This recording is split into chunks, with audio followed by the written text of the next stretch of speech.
She found the contract at the bottom of a locked chest. His seal, his signature, his second wife. 7 years. 7 years she had stood beside a man who had already given himself to someone else. Now here is the thing about a woman who has been made a fool in her own palace. She does not cry. She calculates. And what Queen Evelyn calculated next would burn an empire to its foundations. Stay with me until the very end of this one. If this story hits you, leave a like and drop your city in the comments. This is not a fairy tale. This is war. The candles in the Queen's chamber had burned down to nubs of pale wax, pooling on the iron holders like old wounds that refused to close. Evelyn sat at the edge of her dressing table, still wearing the ceremonial gown from the evening's banquet, the fabric so heavy with silver thread it cut grooves into her shoulders. She had not moved in almost an hour. Her lady-in-waiting, Marin, stood near the door with a basin of warm water and a cloth, waiting, watching, saying nothing. Evelyn's fingers rested on the surface of the table. Beside them lay a folded document, its edges brown with age, sealed with dark red wax that bore the crest of House Valdric, the king's private seal, the one he used for land grants and secret dealings, not the royal emblem the court would recognize. She had found it 2 hours ago, buried in a compartment behind a false panel in the king's private study. She had not been looking for it. She had been looking for a trade agreement with the northern provinces that Alaric had promised her weeks ago and never delivered. Instead, her fingers had touched old leather, and inside the leather was a second binding, a mate-binding contract, signed and witnessed, dated 7 years prior. The name on the contract was Lady Seraphine Ashworth of House Tesserin. Evelyn breathed through her nose, slow and deliberate, the way her mother had taught her as a girl when the horses spooked during a storm. "You do not scream," her mother had said. "You grip the reins tighter and you steer." "Marin," she said. "Yes, Your Grace." "How long have you known?" It was not a question. The silence that followed confirmed it. Marin's hands trembled around the basin. Water sloshed gently against the copper rim. "Your Grace, I—" "Put the basin down before you drop it." Marin set it on the floor. She was 43 years old, broad in the hips, steady as a plow horse in a crisis, and right now she looked like a child caught stealing bread. Her eyes were wet. "How long?" Evelyn repeated. 3 years. Maybe longer. I heard it first from one of the stable masters who delivers grain to an estate west of the Greenvale. He said the guards there wore unmarked armor but carried Valdric steel. I did not believe it. Then I heard it again from a seamstress who had been hired to make gowns for a woman she was told not to name. And you said nothing to me. I was afraid, Your Grace. Afraid of what it would do to you. Afraid of what the king would do to me. Evelyn closed her eyes. The rage was there, deep in her gut, hot and molten, and pressing against the inside of her ribs like something trying to be born. But she held it. She held it the way she had held everything for 21 years of marriage, quietly, completely, with her teeth clenched behind a gracious smile. "Leave me," she said. "Your Grace, now." Marin left. The door closed with a heavy click. Evelyn unfolded the contract again and read it for the 4th time.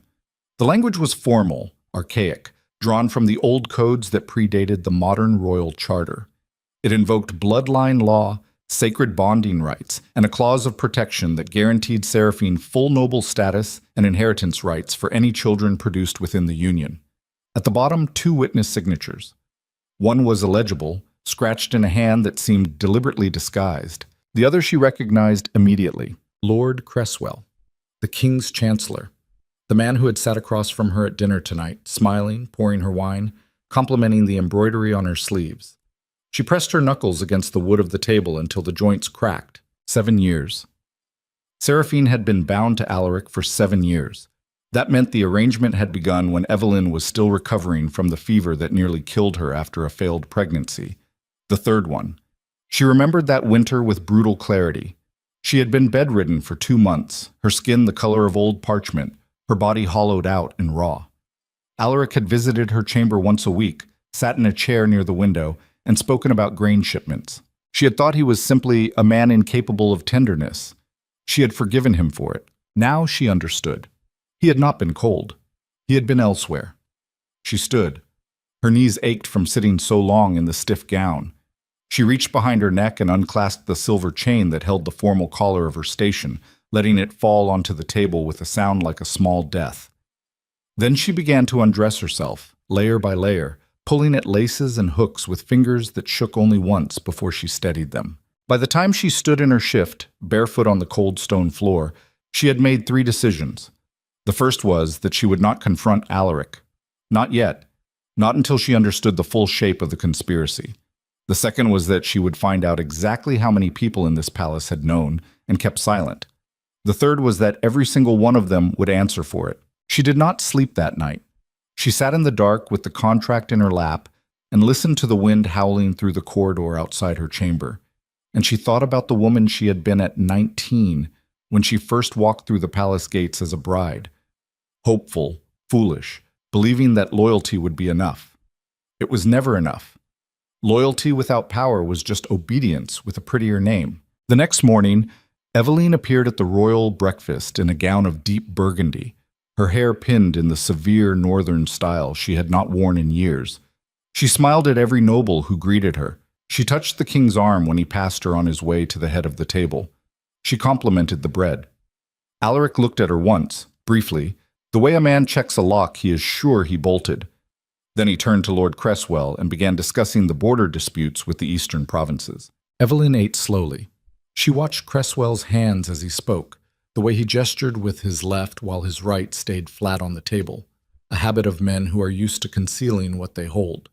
She noted which nobles leaned toward the chancellor when they spoke and which ones avoided his gaze. She catalogued the small hierarchies of silence, the way certain conversations stopped when she approached and resumed when she stepped away. By the end of breakfast, she had identified 4 men she believed were part of the conspiracy.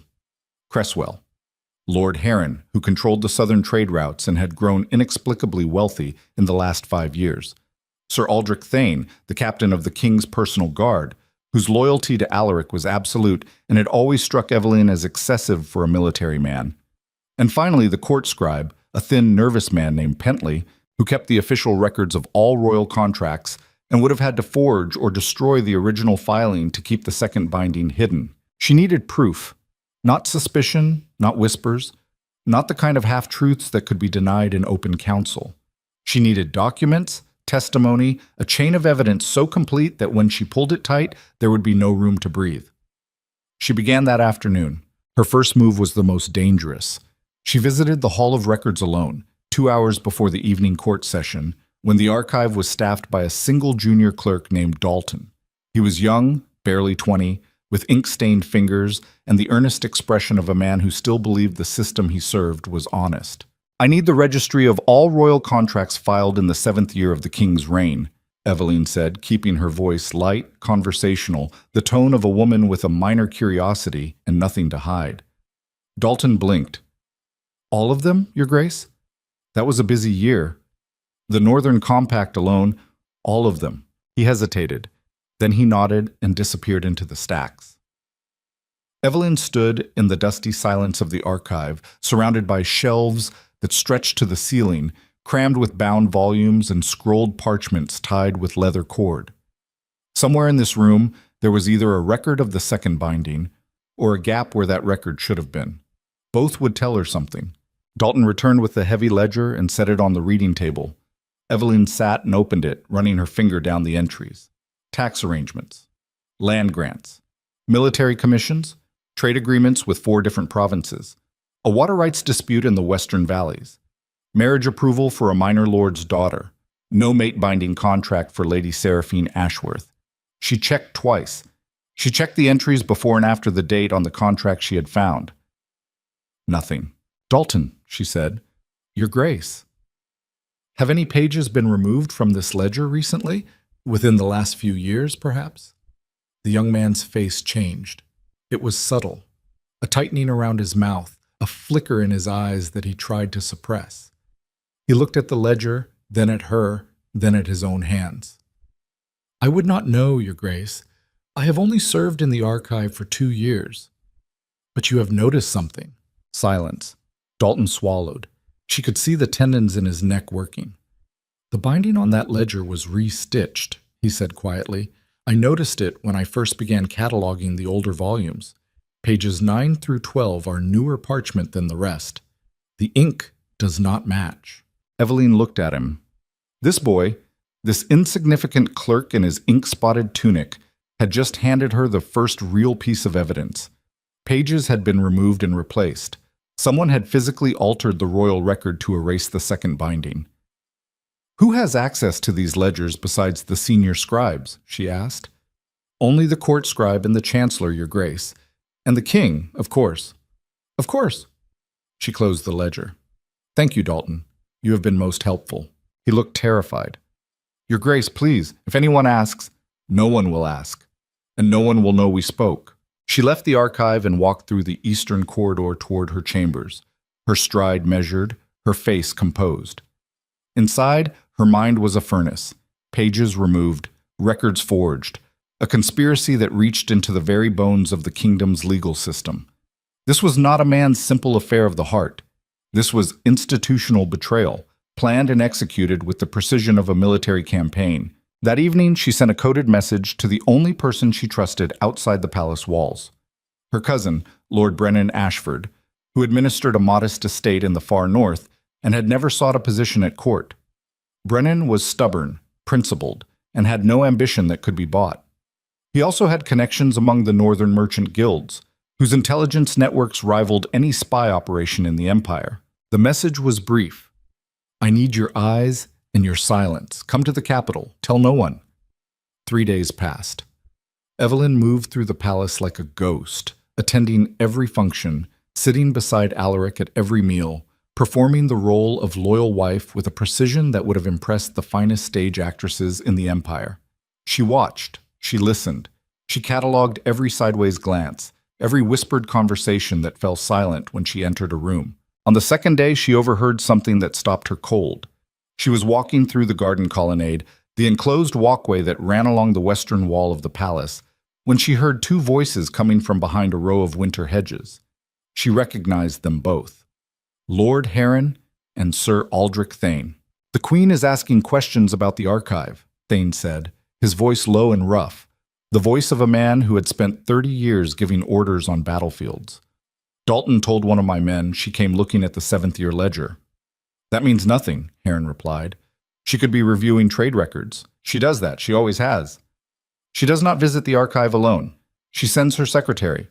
This time she went herself." A pause. Eveline pressed herself against the cold stone wall, barely breathing. "Does Cresswell know?" Heron asked. "I have not told him. The man panics. If he thinks the Queen is close to discovering the arrangement, he will do something stupid, and stupid is what gets people caught. Then we watch her, quietly. If she is only curious, it will pass. If she is hunting, well, there are ways to handle that too." The voices moved away. Eveline stood motionless in the colonnade for a full minute, her pulse hammering against her wrists, the cold seeping through her gown into her skin. They knew. They were already watching her. And Thane's final words, "There are ways to handle that too," carried a weight that had nothing to do with politics and everything to do with survival. She was not just fighting a betrayal. She was walking into a trap that could close around her throat if she moved too fast or too recklessly. That night, she locked her chamber door and sat on the floor beside her bed, her back against the frame, and pressed her palms flat against the cold stone. She needed to think clearly. She needed to separate the anger from the strategy, the wound from the weapon. What did she know for certain? Alaric had entered a secret mate binding with Lady Seraphine 7 years ago. The contract was genuine. The seal, the language, the witnesses were all consistent with authentic royal procedure. The official record had been tampered with to conceal the binding. At least 4 high-ranking members of the court were complicit, and now those men suspected she was looking too closely. What did she not know? Where Seraphine was? What Seraphine knew about her own position in this arrangement? Whether Seraphine was willing or coerced? Whether there were children? And most critically, how deep the conspiracy ran. 4 men she could identify. How many more stood in the shadows? She thought about her mother again. Her mother had been the daughter of a border lord, raised on horseback in a territory where the winters killed the weak and the strong survived by never ever showing hesitation. When Evelyn was 12, her mother had taken her to the top of the watchtower during a blizzard and pointed into the white wall of wind and snow. "You see nothing out there," her mother had said, "but something sees you. That is the first law of the frontier. You are never alone. You are always being watched. So you learn to move in ways that do not look like movement, and you strike only when you are certain the blow will land." Evelyn pressed her forehead against her knees and breathed. On the fourth day, Brennan arrived. He came not through the main gates, but through the servants' entrance on the northern wall, dressed as a wool merchant, his face half hidden beneath a battered traveling hood. Marin, who had been told only that a guest was expected and nothing more, brought him to Evelyn's private sitting room through the back corridors. Brennan was 46, broad-shouldered, with a face that looked like it had been carved from the same granite as the northern cliffs. His hands were calloused from years of working his own land. Unusual for a lord, but Brennan had always believed that a man who did not know the weight of his own soil had no right to rule it. He took one look at Evelyn's face and sat down without greeting or pleasantry. "Tell me," he said. She told him everything. The contract, the forged records, the conversation she had overheard, the 4 names. He listened without interruption, his jaw tightening with each new detail, his eyes growing darker. When she finished, he sat in silence for a long time. Then he spoke. "How far are you willing to go with this?" "As far as it takes?" "That is not an answer, Evelyn. That is a sentiment. I need to know specifically what you are prepared to do. Are you prepared to destroy your marriage publicly? Because that is what exposing this will require. Are you prepared to stand before the Bloodline Council and call the king a liar and a fraud? Because that is treason if you cannot prove it, and even if you can, half the council will want to bury it to preserve stability. I know. Do you? Because once you start this, there is no retreating to the comfortable fiction of a stable marriage. You will be the woman who broke the throne. Some will call you a hero, many will call you a traitor, and Alaric's allies, and he has more than you think, will come for you with everything they have. They are already coming for me, Brennan. Thane said as much. The only question is whether I meet them on my terms or theirs. He studied her face for a long time. Whatever he was looking for, he seemed to find it. "All right," he said, "then we do this properly. First, I need to find Lady Seraphine. If there is a hidden estate with guards carrying Valdric steel, the northern guilds will have heard about supply shipments, food, materials, weapons. Someone is paying for it, and that money leaves a trail. Second, we need to identify every noble who benefits from this arrangement. Follow the money. Follow the land grants. Follow the promotions that do not make sense. Third, and this is the part you will not like, we need someone on the inside of Cresswell's operation. Someone close enough to see the communications between him and the king." "I have thought about that," Evelyn said. "Pentley, the court scribe. The man who forged the records? The man who was ordered to forge the records. There is a difference. Pentley is not a conspirator. He is a coward. He did what he was told because he was afraid of what would happen if he refused. Cowards are useful, Brennan. They flip the moment they believe the other side is losing." Brennan's mouth twisted into something that was almost a smile.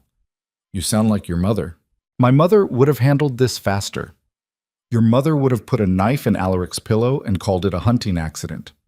Do not tempt me." They spent the next 2 hours planning. Brennan would leave before dawn and begin his investigation through the merchant networks. Evelyn would continue performing the role of dutiful queen while quietly building her case. They established a communication system using Marin as an intermediary. Coded messages hidden in routine household correspondence that would attract no attention. Before he left, Brendan paused at the door. "One more thing. You said you found the contract in a hidden compartment in Alaric's study. Why was it still there? A man who goes to the trouble of forging records and bribing officials does not leave the original document where his wife might find it." The question had been nagging at Evelyn since the moment she had unfolded the parchment. "Arrogance," she said. "He never believed I would look. Or he wanted you to find it." The thought landed like a stone in still water, sending ripples through everything she had assumed. Why would he want that? I do not know yet, but consider the possibility that this is not as simple as a man hiding a second wife. Consider that there may be a reason this is happening now, after 7 years of successful concealment. Something has changed. Something has made this secret either less valuable or more dangerous, and we need to understand which before you make your next move. He pulled his hood up and disappeared into the dark corridor. Evelyn stood in the doorway for a long time after he was gone, turning his words over in her mind like a coin she could not identify. Something has changed. The next morning, she sat across from Alaric at breakfast and studied him the way she had not studied him in years. Really looked at him.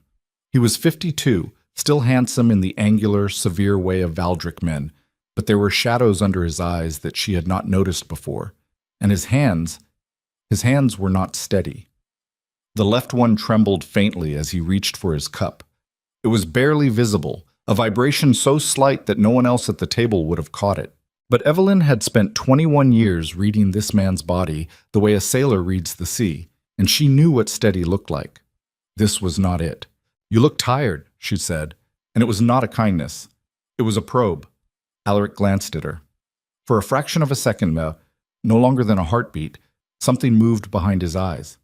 Not guilt, not anger. Something closer to exhaustion.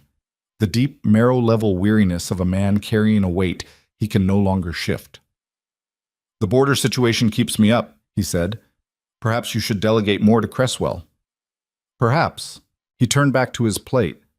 The moment passed, but Evelyn filed it away with everything else, adding it to the growing map of fractures she was building. The invisible architecture of a kingdom that was rotting from the inside while its walls still gleamed. After breakfast, she took her usual walk through the eastern gardens, accompanied by 2 attendants who kept a respectful distance. The gardens were bare this time of year, the trees stripped to black bone, the fountains drained and silent. She preferred them this way. There was an honesty to winter that summer could never match. No leaves to hide behind, no blossoms to distract from the thorns. She stopped near the stone bench where she often sat to read and found, tucked beneath the base, a folded piece of paper that had not been there the day before. Her heart accelerated. She bent as if adjusting her shoe and palmed the paper in a single motion, slipping it into the fold of her sleeve without breaking stride. Back in her chamber, she unfolded it. The handwriting was unfamiliar. Small, neat, deliberately unremarkable. But the message was anything but. "The lady carries the king's blood. Born in the spring. The estate is 3 days west of the capital, in the valley beyond Greenvale. You're not the only one who has been betrayed. No signature, no seal, no indication of who had written it or why." Evelyn read it 3 times. Then she held the paper over the candle flame and watched it curl into ash. Someone inside the palace was feeding her information. Someone who knew what she had discovered and wanted to help, or wanted to manipulate her into acting before she was ready. The lady carries the king's blood. A child. Seraphine had given Alaric a child, a potential heir born outside the official succession, hidden in a valley estate, unknown to the bloodline council. This changed everything. A secret wife was a scandal. A secret heir was a weapon. If that child was a son, the entire line of succession could be rewritten, and Evelyn, along with every claim she had built through 2 decades of political alliances and public service, could be erased from history as cleanly as those pages had been cut from the 7th-year ledger. She sat very still and felt the weight of what she was facing settle onto her shoulders like iron chain, link by link. This was not a betrayal born of passion or weakness. This was a calculated political strategy. Alaric had created a backup dynasty, a shadow bloodline, an insurance policy against the day when Evelyn's failure to produce a surviving heir became a liability he could no longer manage. And the cruelest part, the part that made her close her eyes and press her fist against her mouth until the knuckles went white, was that she had blamed herself. For years. Every lost pregnancy, every failed hope, every silent morning when she woke to the emptiness of her own body, she had carried that grief alone while Alaric already had his solution growing in a hidden valley. He had watched her grieve. He had sat by her bedside and talked about grain shipments while his second wife carried what his first could not. The rage broke through the surface then, not the controlled strategic anger she had been maintaining. This was something older and wilder, rising from a place beneath thought, beneath reason, from the animal core that knew only one thing. She had been made small by a man who was not worthy of the power he held. She did not scream. She did not weep. She stood, crossed to the window, and opened it to the cold winter air. She stood there until the wind burned her cheeks and her hands went numb, and the heat inside her condensed into something harder and sharper than fury. Purpose. When she closed the window, her face was calm. Her breath was steady. And the woman who turned back into the room was not the same woman who had opened the contract 4 days ago. That woman had been shocked, wounded, desperately hoping there was some explanation that would make the world make sense again. This woman had no such illusions. This woman understood that the world had never made sense, that safety was a story told to children, and that the only thing standing between her and annihilation was her willingness to fight without mercy and without apology. She sat at her desk and began writing. Not a letter, not a plea, but a list. Names, dates, connections. The beginning of a web that she would spin patiently, strand by strand, until every conspirator was caught in it and every exit was sealed. At the very top of the list, she wrote a single line. The Winter Assembly. 43 days. The grandest gathering of the Bloodline Council in the Empire's calendar. Every noble house, every general, every foreign dignitary of consequence, all assembled under one roof for 5 days of ceremony, negotiation, and political theater. The one event where the entire power structure of the kingdom was visible and vulnerable. If she was going to pull this rotten edifice down, she would do it in front of everyone. But 43 days was not enough time for mistakes. It was not enough time for doubt. And it was certainly not enough time to be caught. She finished her list, folded it, and locked it in the hidden compartment of her own desk, the one Alaric did not know about, because he had never bothered to learn the details of her private rooms. He had always underestimated the spaces she controlled. He had always assumed that what he could not see did not matter. That assumption was about to cost him everything. Evelyn blew out the candle and sat in the darkness, listening to the palace breathe around her. The distant footsteps of guards, the whisper of wind through stone, the faint creak of a kingdom that did not yet know it was about to come apart at the seams. Somewhere to the west, in a valley she had never seen, a child slept in a hidden estate.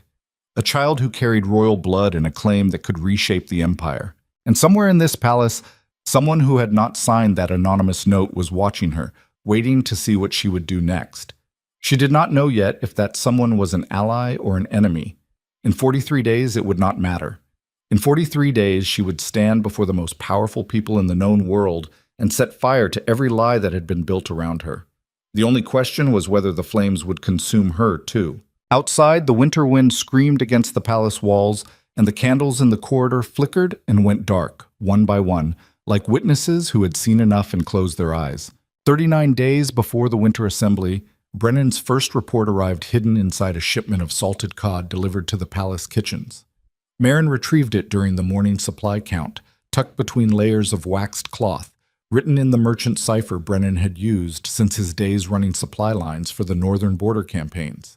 Evelyn decoded it at her desk with the door bolted and the window shuttered, her fingers moving through the cipher with a speed that surprised even her. The body remembers what it was trained to do, even when years of silk and ceremony have buried the muscle. The report was thorough. Brennan had traced a supply chain originating from the capital's central provisioning office. Grain, livestock, construction timber, and medical supplies, all routed to an unmarked estate in the Greenvale Basin, approximately 3 days west of the palace.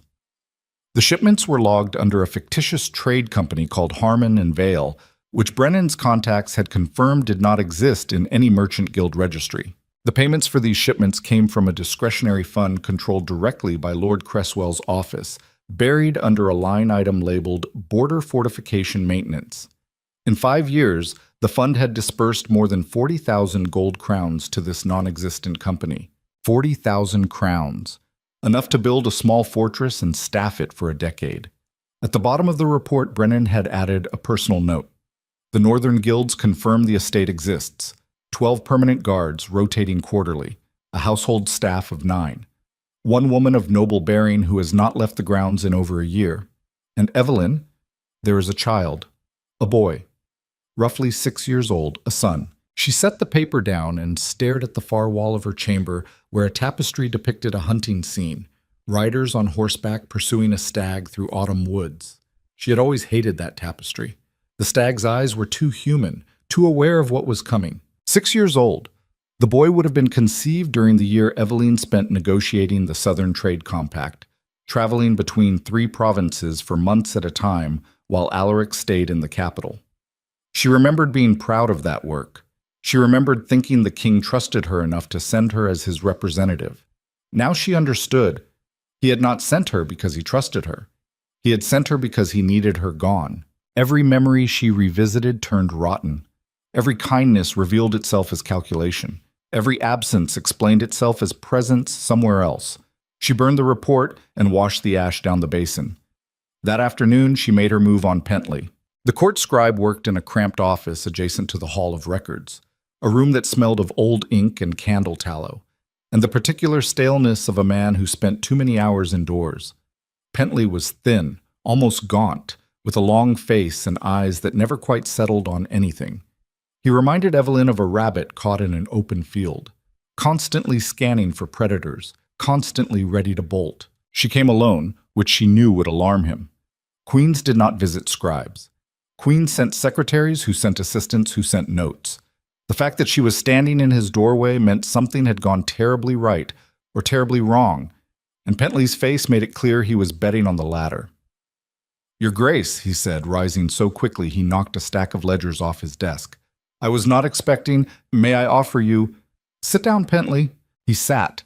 His hands found each other in his lap and began a nervous dance, fingers interlacing and releasing, interlacing and releasing. Eveline closed the door behind her and remained standing. She had learned years ago that the simplest way to control a conversation was to stand while the other person sat. It forced them to look up, to feel small, to occupy the position of a child being addressed by an authority. It was crude, but crude tools worked on crude locks. "I need you to understand something before we begin," she said. "I am not here to threaten you. I am not here to punish you. I am here because you are going to help me, and in return, I am going to make sure that when this is over, you are still breathing and still employed. Do we understand each other?" Pentley's mouth opened, closed, opened again. "Your Grace, I do not—" The 7th year ledger, pages 9 through 12. The original pages recorded a mate-binding contract between King Alaric and Lady Seraphine Ashworth. You removed those pages and replaced them with forgeries on Cresswell's orders. That is not a question. That is what happened. The color drained from Pentley's face in stages, like water sinking through sand. First the cheeks, then the lips, then the forehead, until he looked like a man made of old paper. "Your Grace, I cannot—" "You can. You will. Because here is what you need to understand about your current position, Pentley. You are a man standing between 2 fires. Behind you is Cresswell, who will kill you the moment he suspects you might talk. In front of you is me. The difference between Cresswell and me is simple. He needs you silent and disposable. I need you alive and useful. One of those arrangements ends better for you." Pentley's breathing had gone shallow, his chest rising and falling in quick, tight hitches. Sweat beaded along his hairline despite the chill in the room. His eyes darted to the closed door, then to the window, a reflex, measuring escape routes, before settling back on Eveline with the dull resignation of a man who had always known this day would come. "If I talk, they will know," he whispered. "Thane has people everywhere, the guards, the servants. He knows who comes and goes from every room in this palace. Thane is watching me. He is not watching you. You are beneath his notice, and that is precisely what makes you valuable." The word hit Pentley in a place he did not expect. Valuable.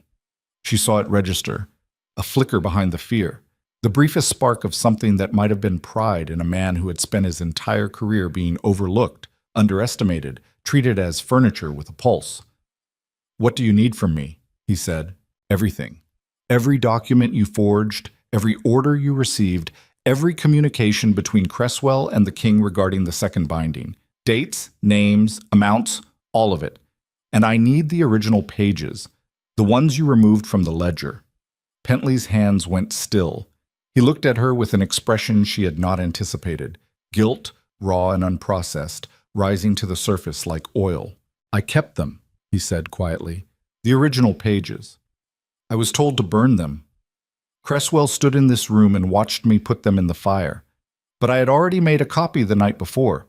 I copied them by hand onto identical parchment and burned those instead. Cresswell could not tell the difference. Evelyn stared at him. Why? Because I knew.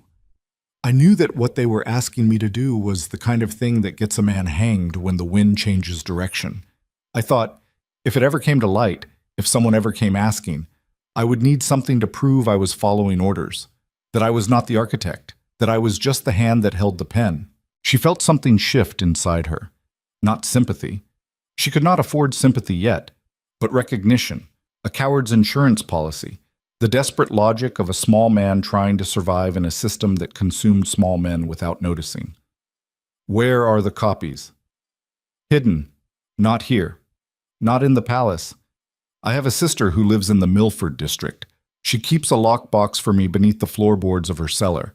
She does not know what is inside. Can you retrieve it without being noticed? I take my rest day every 8th day. I visit my sister. It is routine. No one questions it. Your next rest day. 3 days from now. Bring me those pages, Pentley. Bring me everything you have. And from this moment forward, you report to me. Not to Cresswell, not to anyone else. Every document that passes through your office regarding the king's private accounts, the discretionary fund, Lady Seraphine, all of it comes to me first.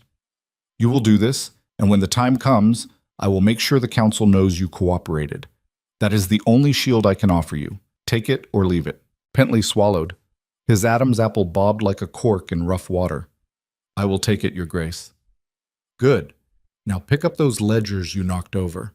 And Pentley, if you warn Cresswell, if you play both sides, if you give me even the faintest reason to doubt your commitment, I will feed you to the council myself and let them sort out how many years of forgery to charge you with. We understand each other. Yes, Your Grace. She left without looking back. In the corridor, she allowed herself 3 seconds of closed eyes, 3 seconds where the mask dropped and the exhaustion showed on her face. Then she opened her eyes, straightened her spine, and walked toward the great hall where the afternoon court session was already beginning. Alaric was on the throne when she entered, leaning to his left, where Cresswell stood murmuring into his ear. The chancellor's expression was smooth, confident, the face of a man who believed he controlled every variable in the equation. Evelyn took her seat in the queen's chair to the right of the throne and folded her hands in her lap. Cresswell glanced at her. Their eyes met for less than a second, but in that second, Evelyn catalogued everything. The slight widening of his pupils, the micro-adjustment of his posture, the way his hand tightened almost imperceptibly on the sheaf of papers he held. He was not afraid of her. Not yet.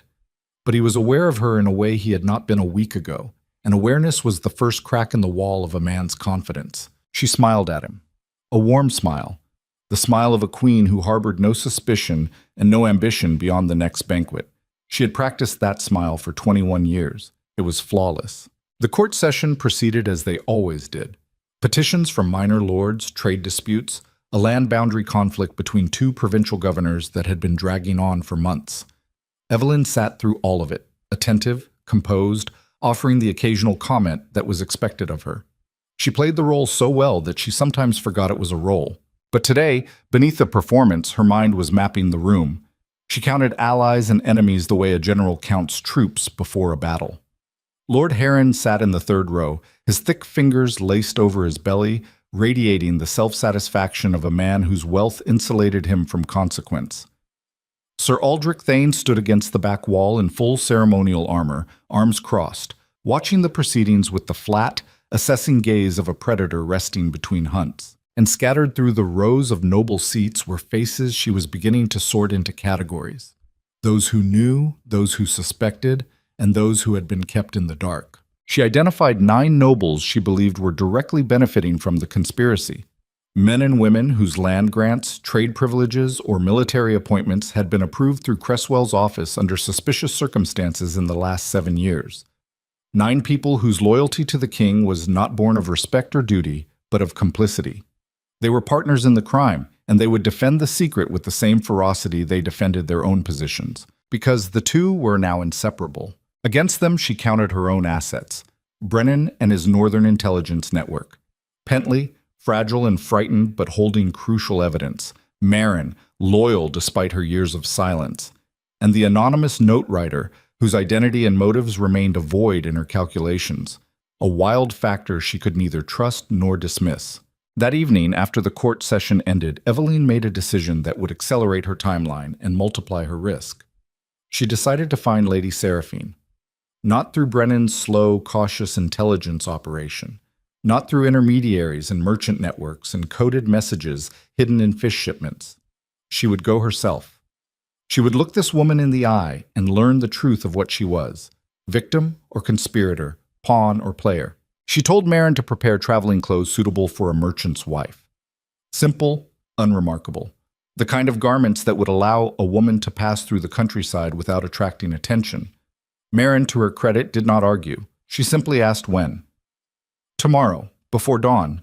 I will take 2 days. You will tell anyone who asks that I am ill and resting in my chambers. No visitors. Your Grace, if Thane's men check, they will not enter my chambers without permission from the king, and the king is leaving tomorrow for a hunting expedition in the eastern forests. He told me so himself at dinner. He will be gone for 3 days. How convenient, Marin said, and her voice held a bitterness that surprised them both. Convenient for him, always, but this time, for me as well.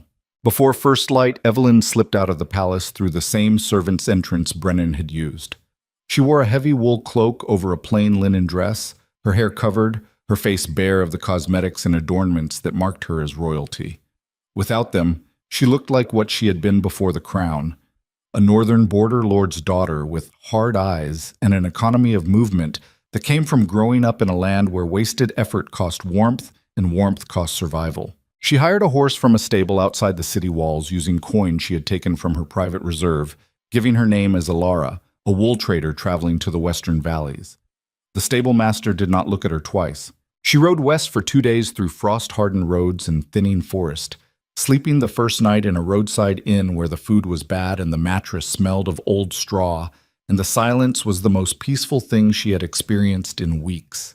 She lay in the dark and felt the absence of walls, the absence of eyes, the absence of the constant, suffocating performance of being queen. For a few hours, she was no one, and the relief of it was so sharp it frightened her. On the second evening, she reached the Greenvale Basin. The estate was exactly as Brennan had described, modest by noble standards but well-maintained, set in a natural bowl of land surrounded by low hills dotted with winter-bare orchards. A stone wall encircled the property, and she could see guards at the main gate, 2 of them wearing the unmarked armor Brennan's sources had mentioned. No crests, no colors. Professional and anonymous. She did not approach the gate. Instead, she circled the property on foot, leaving her horse tethered in a copse of trees a half-mile to the south. The wall was not built for defense. It was a boundary marker, chest-high in most places, meant to define territory rather than repel invaders. On the eastern side, where the orchard pressed close to the stone, she found a section where the mortar had crumbled and the top stones had shifted, creating a gap wide enough for a slim person to climb through. She waited until dusk. Then she crossed. The grounds inside were quiet. A kitchen garden, dormant now, its beds covered with burlap against the frost. A stable with 4 horses. A workshop where someone had been splitting firewood, the axe still embedded in the chopping block. And beyond it, the main house. 2 stories of pale stone with dark shutters, smoke rising from 2 chimneys, lamplight glowing behind curtained windows. Eveline crouched behind the woodpile and watched. She counted the movements of the guards, 2 at the gate, 1 patrolling the perimeter, 1 stationed near the main entrance, 4 guards visible. If there were 12 total, as Brennan reported, the others were inside or sleeping in rotation. She waited for the perimeter guard to round the far corner of the house. Then she moved. The side door was unlocked. A servant's entrance, she guessed, used for deliveries and waste removal. She slipped inside and found herself in a narrow corridor that smelled of beeswax and dried herbs, the domestic smell of a household that was maintained with care but without excess. She followed the corridor toward the light. The first room she found was a parlor, small, warm, furnished with the kind of understated elegance that spoke of good taste rather than great wealth. A fire burned in the hearth. A book lay open on a reading table, and on the wall above the mantel hung a painting. A landscape of the Greenvale in summer, green and gold and full of light. It was beautifully done. Whoever lived here was not a prisoner in a cage. This was a home. She heard footsteps, She pressed herself against the wall beside the doorway. A woman entered the parlor from the far side. She was perhaps 30, dark-haired, with a face that Evelyn would have called lovely if she had encountered it under any other circumstances. High cheekbones, a strong jaw, wide-set eyes the color of wet slate. She wore a simple house dress and carried a cup of something steaming. She moved with the slow, careful gait of a woman in her final months of pregnancy. Evelyn's stomach dropped. Not 6 years ago. Now, Seraphine was carrying again. A second child. Seraphine set her cup on the reading table and lowered herself into the chair with a small grimace of discomfort. She picked up the book. She did not notice Evelyn standing in the shadow of the doorway 5 feet away. For a long moment, Evelyn watched her. She studied the details, the dark circles under Seraphine's eyes, the chapped skin of her hands, the way she rested one palm on her swollen belly in a gesture that was half protective, half weary. This was not the image Evelyn had constructed in her mind. The seductress, the ambitious climber, the woman who had knowingly stolen another woman's husband. This was a tired, isolated, visibly exhausted woman reading alone in a quiet house at the edge of nowhere. Evelyn stepped into the room. Seraphine looked up. The book fell from her hands. "Do not scream," Evelyn said. "I am not here to hurt you." Seraphine's eyes went wide, not with the shock of seeing a stranger, but with the shock of recognition. She knew who Evelyn was. She had seen her face before, probably in the portraits that hung in every government hall in the empire.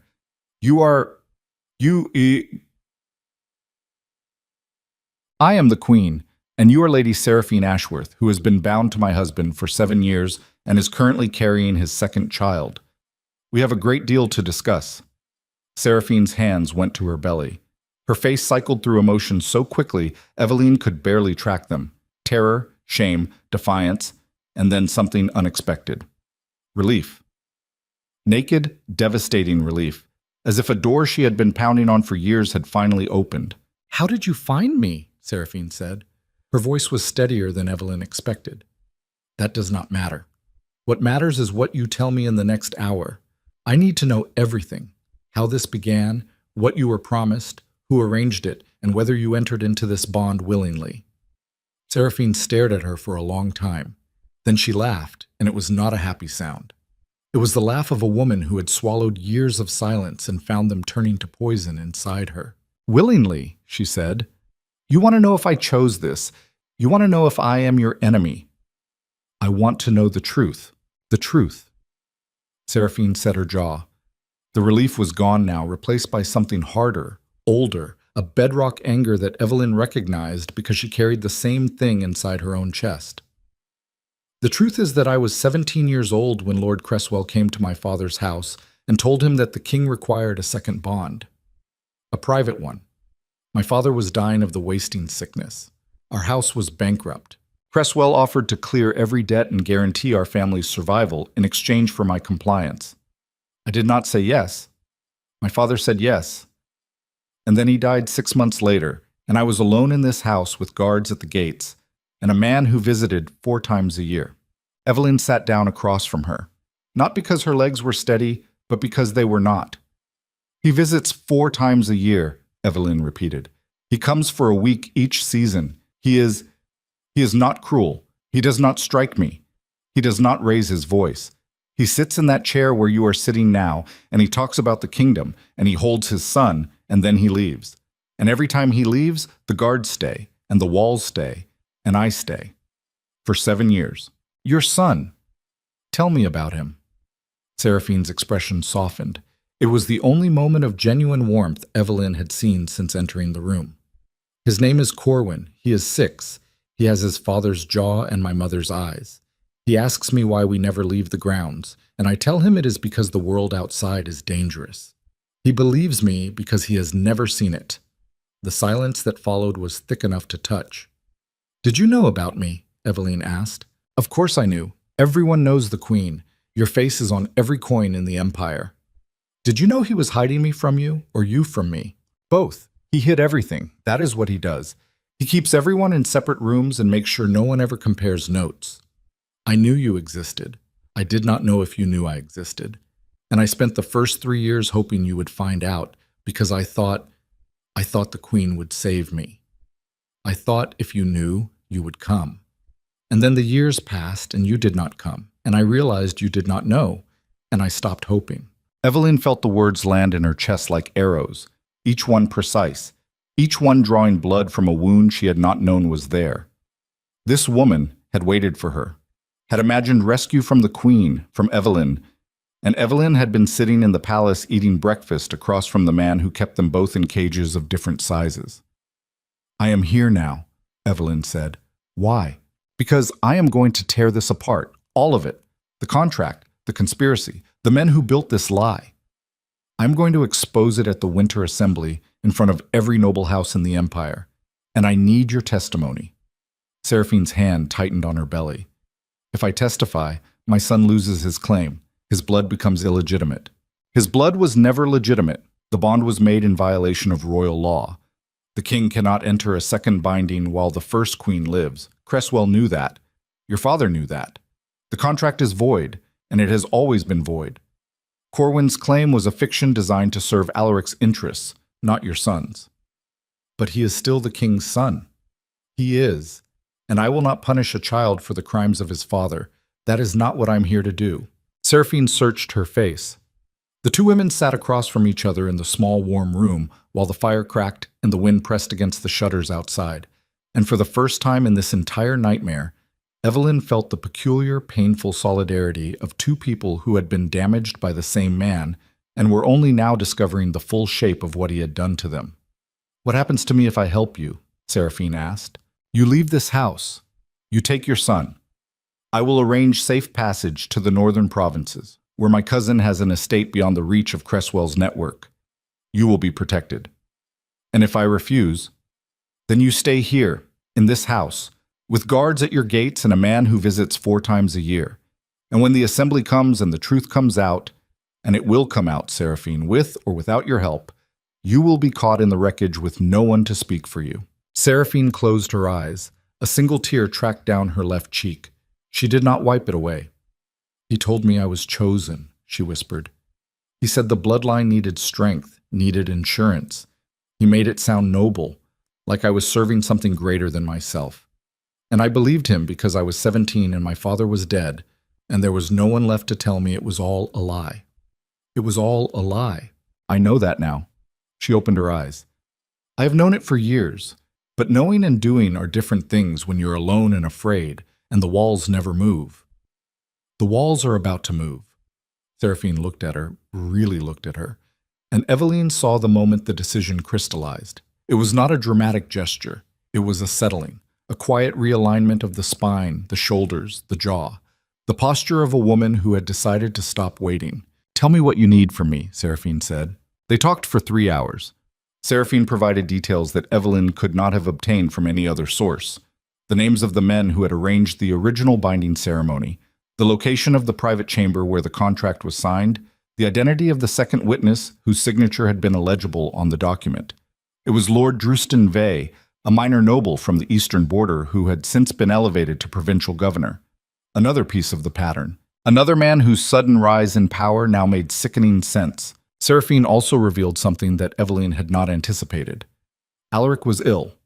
Not visibly, not publicly, but Seraphine had seen the signs during his quarterly visits, the tremor in his hands, the episodes of confusion, the nights when he could not sleep and paced the house until dawn. She did not know what afflicted him, but she knew it was getting worse, and she believed it was the reason Cresswell had accelerated his plans in recent months. Plans, Evelyn said. What plans? Cresswell has been preparing documents. I have seen them, only briefly, when Alaric left them on the table during his last visit. They are succession papers, formal declarations naming Corwin as the king's legitimate heir. Evelyn went cold. He is preparing to replace me. He is preparing to replace you and then have the council ratify the second binding retroactively once the king's condition becomes public. By the time you or anyone else could challenge it, the succession would already be sealed. The timeline collapsed in Evelyn's mind. She had thought she had 43 days. She might have fewer. If Cresswell was moving toward a public announcement of the king's illness and a preemptive succession claim, the Winter Assembly might be the venue he planned to use as well. They were both aiming for the same stage. The difference was that Cresswell did not know Evelyn was already behind the curtain. She left the estate before midnight, slipping back over the crumbled wall and retrieving her horse from the copse of trees. She rode through the night, pushing hard through frozen roads and sleeping 2 hours in a barn before continuing at first light. She reached the capital at dusk on the second day, re-entering the palace through the servants' entrance, filthy, exhausted, her legs shaking from 2 days in the saddle. Marin was waiting in her chambers with hot water and a clean shift. "You have a message from Brennan," she said, holding out a folded paper. Evelyn stripped off her traveling clothes and read the message standing in her shift, steam rising from the basin behind her. Brennan's words were brief and urgent. "Cresswell has sent riders to the eastern provinces. I intercepted a courier. He carries sealed orders to Lord Druston Vey, instructing him to bring original witness testimony to the capital before the assembly. They are building their case. You must build yours faster." She let the paper drop. 37 days. Two sides of the same conspiracy, racing toward the same stage, each preparing to destroy the other.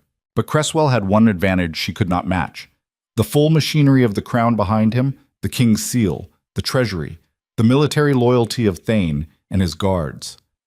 And Evelyn had one advantage Cresswell could not imagine: Lady Seraphine.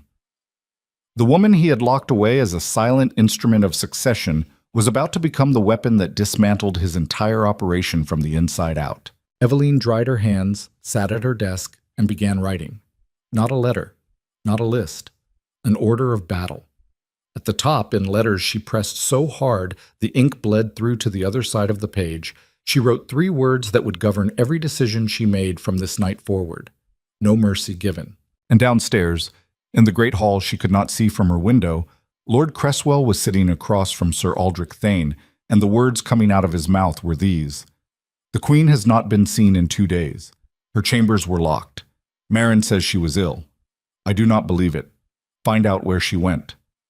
Thane nodded once, his face flat, his eyes empty of everything except purpose. He stood, adjusted his sword belt, and walked toward the door.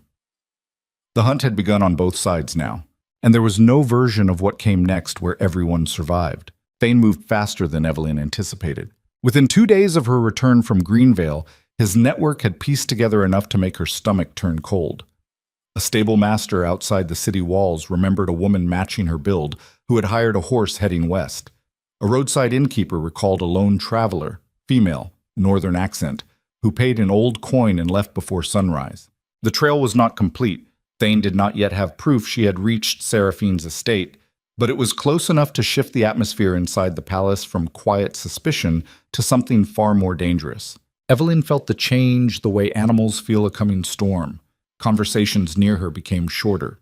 Servants who had been warm for years now avoided her eyes. The palace had a pulse, and it was accelerating.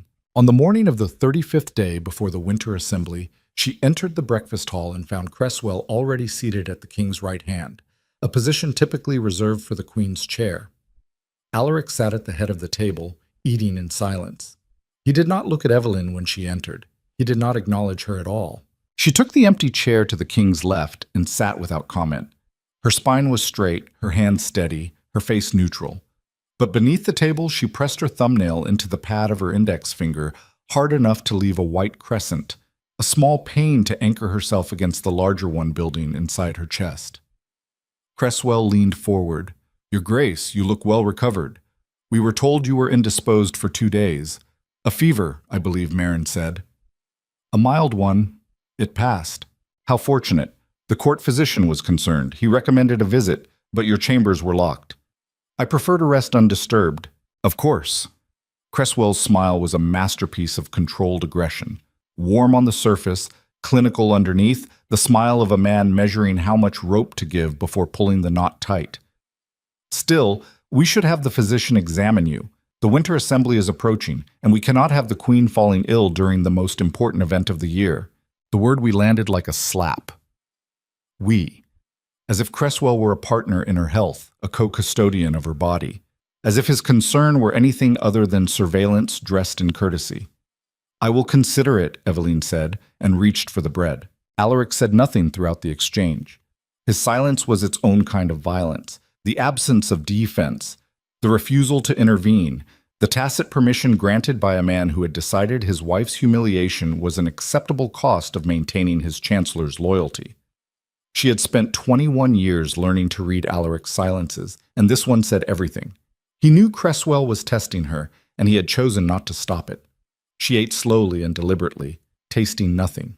That afternoon, Pentley sent word through Marin that he had retrieved the copied pages from his sister's house. He had hidden them inside a hollowed-out prayer book, a detail that made Eveline's mouth twist, since the contents were about as far from devotion as anything she could imagine. She retrieved the book from a dead drop behind the garden wall and examined the pages in her chamber with the door bolted. They were perfect. Pentley's hand was meticulous, every stroke of the original contract reproduced with the obsessive accuracy of a man whose only skill was penmanship and whose only insurance was proof that he had been a tool, not an architect.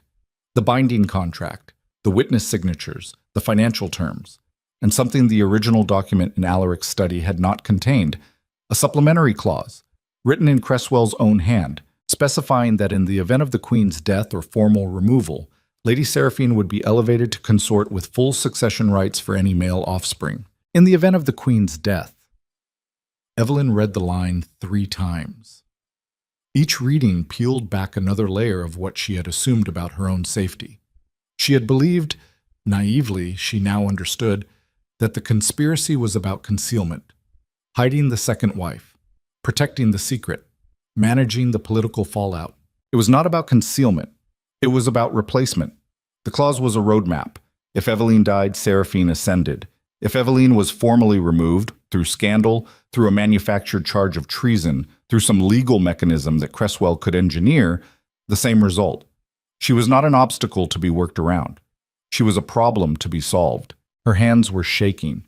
She set the pages down and pressed her palms flat against the desk and held them there until the trembling stopped.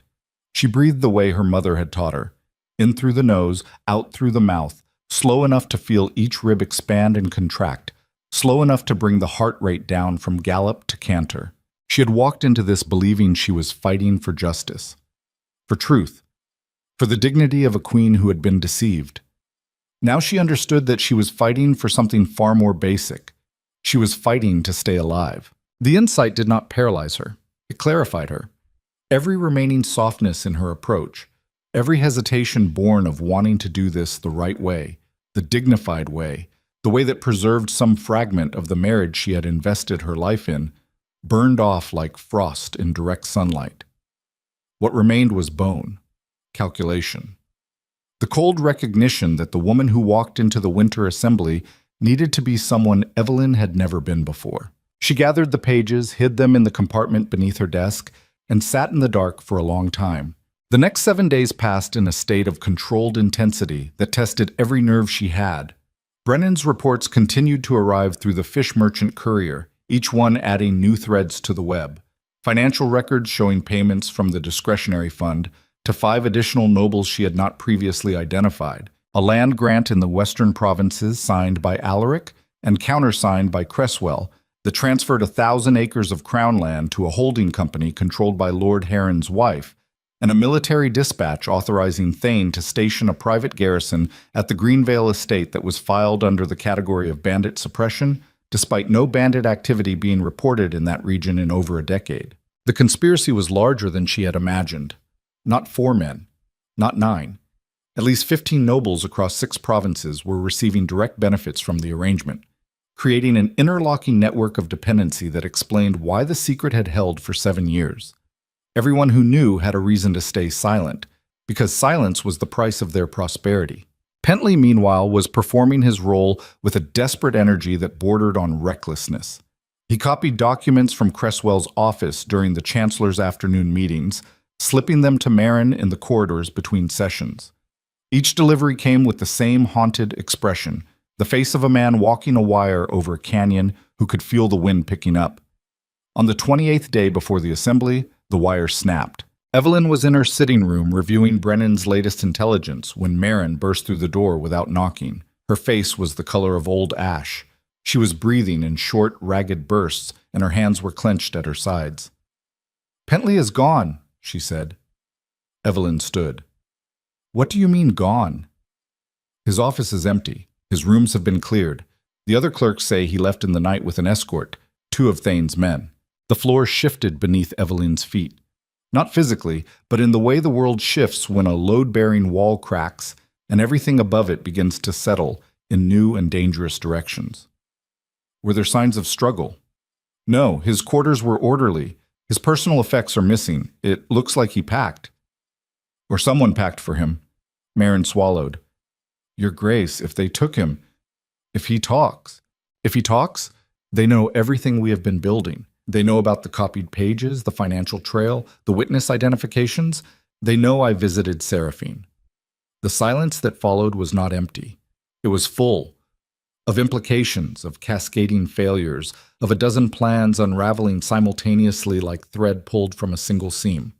Evelyn's mind raced through the possibilities, sorting them with a speed born of pure adrenaline. Option 1. Pentley had been discovered copying documents and had been taken for interrogation.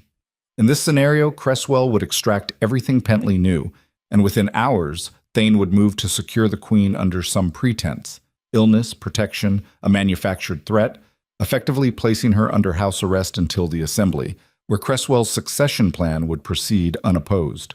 Option 2. Pentley had not been caught, but had panicked and fled, taking the protection of Thane's men in exchange for betraying Evelyn's operation. A coward's final calculation, selling his benefactor for a guarantee of safety from the more powerful side. Option 3. Pentley was dead, and the orderly appearance of his quarters was a cleanup. In this case, Cresswell already knew enough to act, but was choosing to observe rather than strike, letting Evelyn continue her preparations so he could map the full extent of her network before shutting it down. None of these options was good. All of them ended with Evelyn exposed and vulnerable. She crossed to the window and looked out at the courtyard below. 2 guards stood at the eastern gate, their posture relaxed, unremarkable. A servant carried a basket of linens across the cobblestones.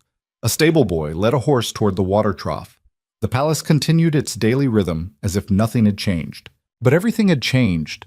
The ground she had been building on had just liquefied, and the structure she had so carefully assembled, the evidence, the alliances, the timeline, was sinking into it. Marin, I need you to send an emergency message to Brennan. Use the secondary channel. Tell him Pentley is compromised. Tell him to accelerate his work on the financial records and prepare to move Seraphine immediately. If Cresswell knows about my visit to Greenvale, the estate is no longer safe. I will go now. Wait! Evelyn turned from the window. How long have you served me, Marin? The older woman blinked at the sudden shift. 23 years, Your Grace. In 23 years, have I ever asked you to do something that put your life at risk? No. I'm asking now. What I need you to do next will put you directly in Cresswell's sights. If they trace the message to you, if they connect you to my network, Thane will not show mercy. You are not a noble. You have no family name to shield you. You are a servant, and in the eyes of these men, servants are expendable. Marin's chin lifted. It was a small movement, barely an inch, but it carried the weight of 2 decades of loyalty and a lifetime of being underestimated. I know what I am, Your Grace. I have always known. Send the message. She left. Evelyn stood alone in her sitting room and felt the walls of her own planning close in around her. She had operated on the assumption that she could control the pace of this conflict, that she could gather evidence methodically, build alliances carefully, and deliver a decisive blow at the assembly with surgical precision. That assumption was dead. Pentley's disappearance had stripped away the luxury of patience and left her with a single brutal reality. She was no longer the hunter. She was being hunted, and the predator tracking her was not a man who made mistakes. Cresswell had survived 30 years in court politics by anticipating every move, co-opting every threat, and eliminating every loose end. He had built the conspiracy that hid Seraphine with the meticulous care of an architect designing a fortress. Every wall reinforced, every corridor controlled, every exit sealed. Pentley had been one of those exits. Now it was closed. She forced herself to sit, to breathe, to think not as a queen, not as a betrayed wife, not as a woman whose plans had just been shattered, but as the daughter of a northern border lord who had grown up watching wolves hunt in winter. A wolf pack does not attack its prey head-on. It drives it. It circles. It creates panic and forces the prey to run, because running animals make mistakes. The prey that survives is the one that stops running. the one that turns and faces the pack and makes the wolves reconsider the cost of the attack. She needed to stop running. She needed to change the nature of the game. And then it came to her, not as inspiration, not as a flash of brilliance, but as the grim, necessary conclusion of a mind that had run out of elegant options and was left with only the ugly ones. She would not wait for the winter assembly. She would not spend 30 more days building a case that Cresswell was already dismantling. She would go to the king directly, not to beg, not to plead, not to confront him with evidence he already knew existed. She would offer him a deal. The idea tasted like ash in her mouth. It required her to sit across from the man who had betrayed her in every conceivable way and negotiate as if they were equals, as if the wound did not matter, as if 21 years of lies could be set aside like paperwork on a desk. It required a kind of cold-bloodedness that she was not sure she possessed.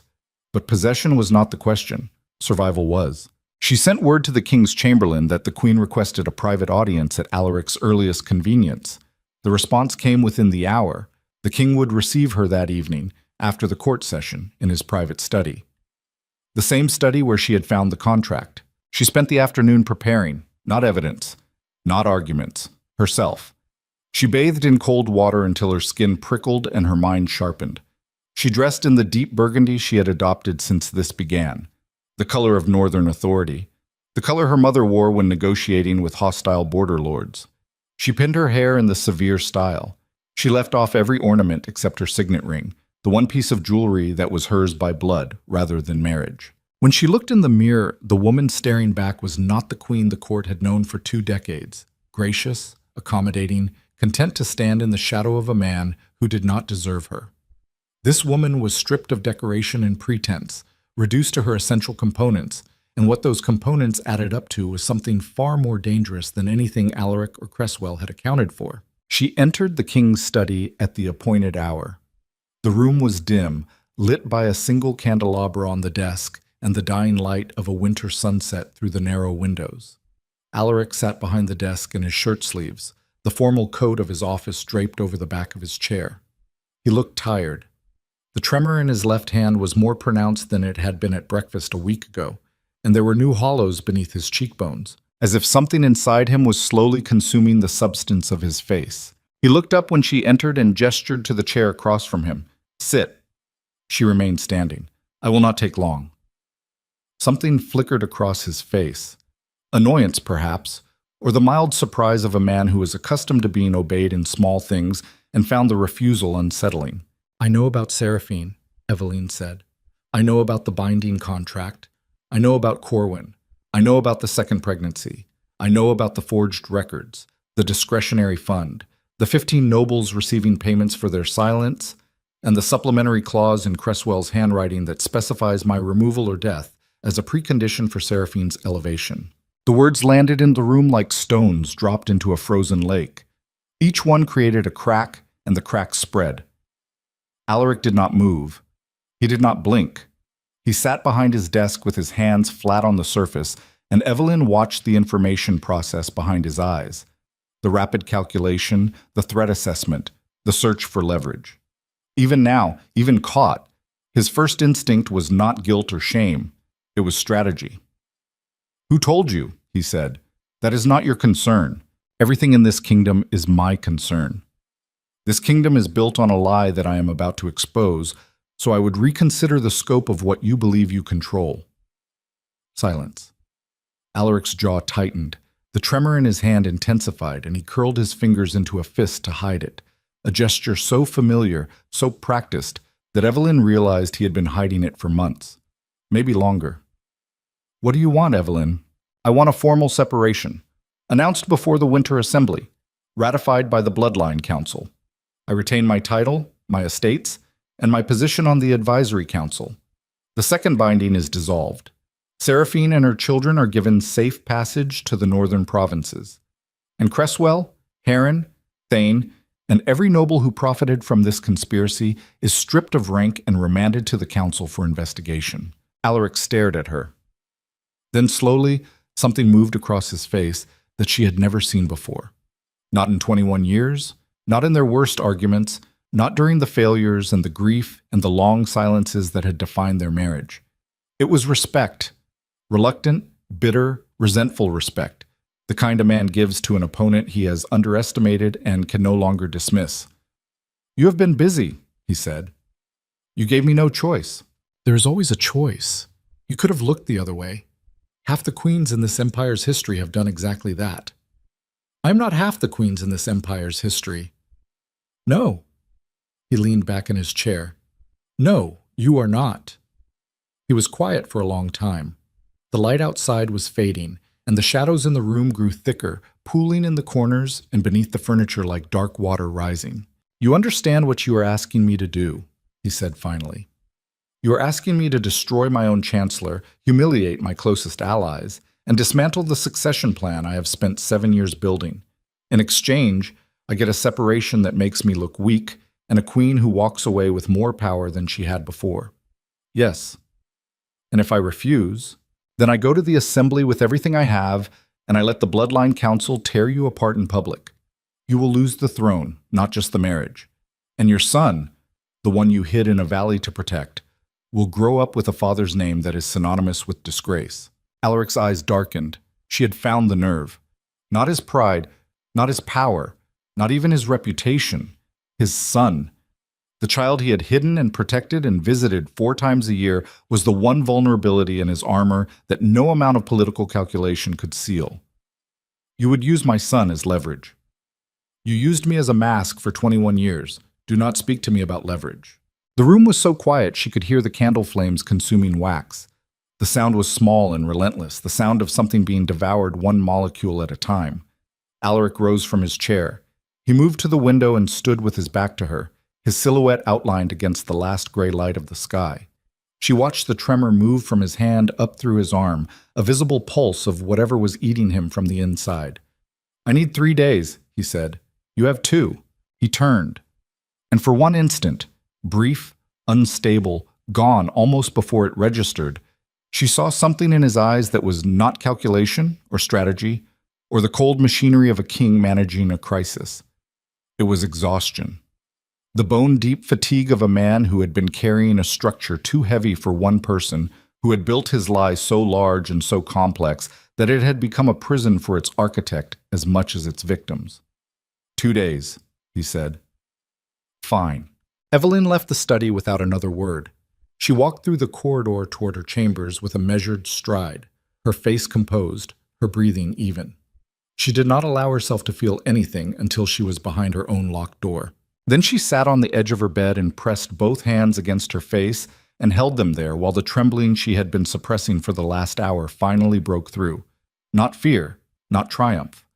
Something between the two. The shaking aftermath of standing on a blade's edge and stepping off without knowing which side she would land on. She had given him 2 days. In 2 days, either Alaric would accept her terms and begin the controlled demolition of his own conspiracy, or he would refuse and she would go to war in the open. Either way, the next 48 hours would determine the shape of everything that followed. She dropped her hands. She looked at the locked compartment beneath her desk where the evidence was hidden. The copied pages, Brennan's financial records, Seraphine's testimony notes, the sum of weeks of work, compressed into a stack of paper that could bring down a dynasty. She thought about what Brennan had said the night he arrived. How far are you willing to go? The answer had changed. It was no longer a sentiment or a principle or a promise made in the heat of discovery. It was a number. It was a calculation. It was the precise measurement of what she was willing to destroy in order to survive, and the number was everything. Everything she had built, everything she had believed, everything she had been. Because the woman who walked out of that study was not the queen who had walked in. The queen who had walked in still carried, somewhere in the deepest chambers of her heart, the ghost of the marriage she had mourned.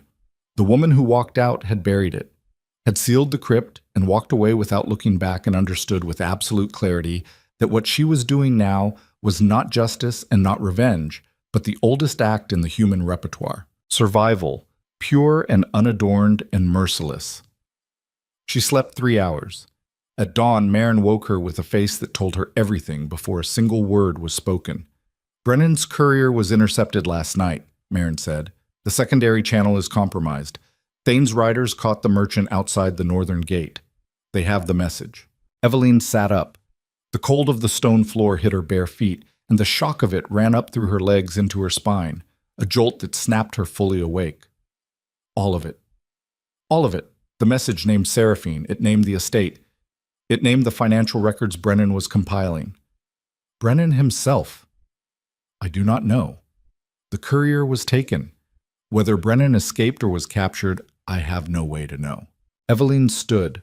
Her body was moving before her mind had finished processing the information, the old border instincts taking over, threat identified, response initiated, conscious thought trailing behind like a cloak dragging in the dirt. She crossed to her desk. She opened the hidden compartment. The evidence was still there. Pentley's copied pages, the financial summaries, the notes from her conversation with Seraphine. She gathered them into a single bundle and thrust them at Marin. Take these. Leave the palace now. Go to your sister's house in the Milford district, not Pentley's sister, yours. Hide them there. Do not come back until I send word. Your Grace, I am not leaving you. You are leaving me because if Thane searches my chambers today, and he will, these documents cannot be here. Without the physical evidence, they have accusations. With it, they have proof. Do you understand the difference? Marin's face crumpled and then rebuilt itself, grief and duty fighting for control of the same muscles. Duty won. She took the bundle, tucked it inside her cloak, and moved toward the door. Marin, she stopped. If anything happens to me, take the evidence to Lord Brennan. If Brennan is gone, take it to the Bloodline Council directly. Ask for Lord Ashby.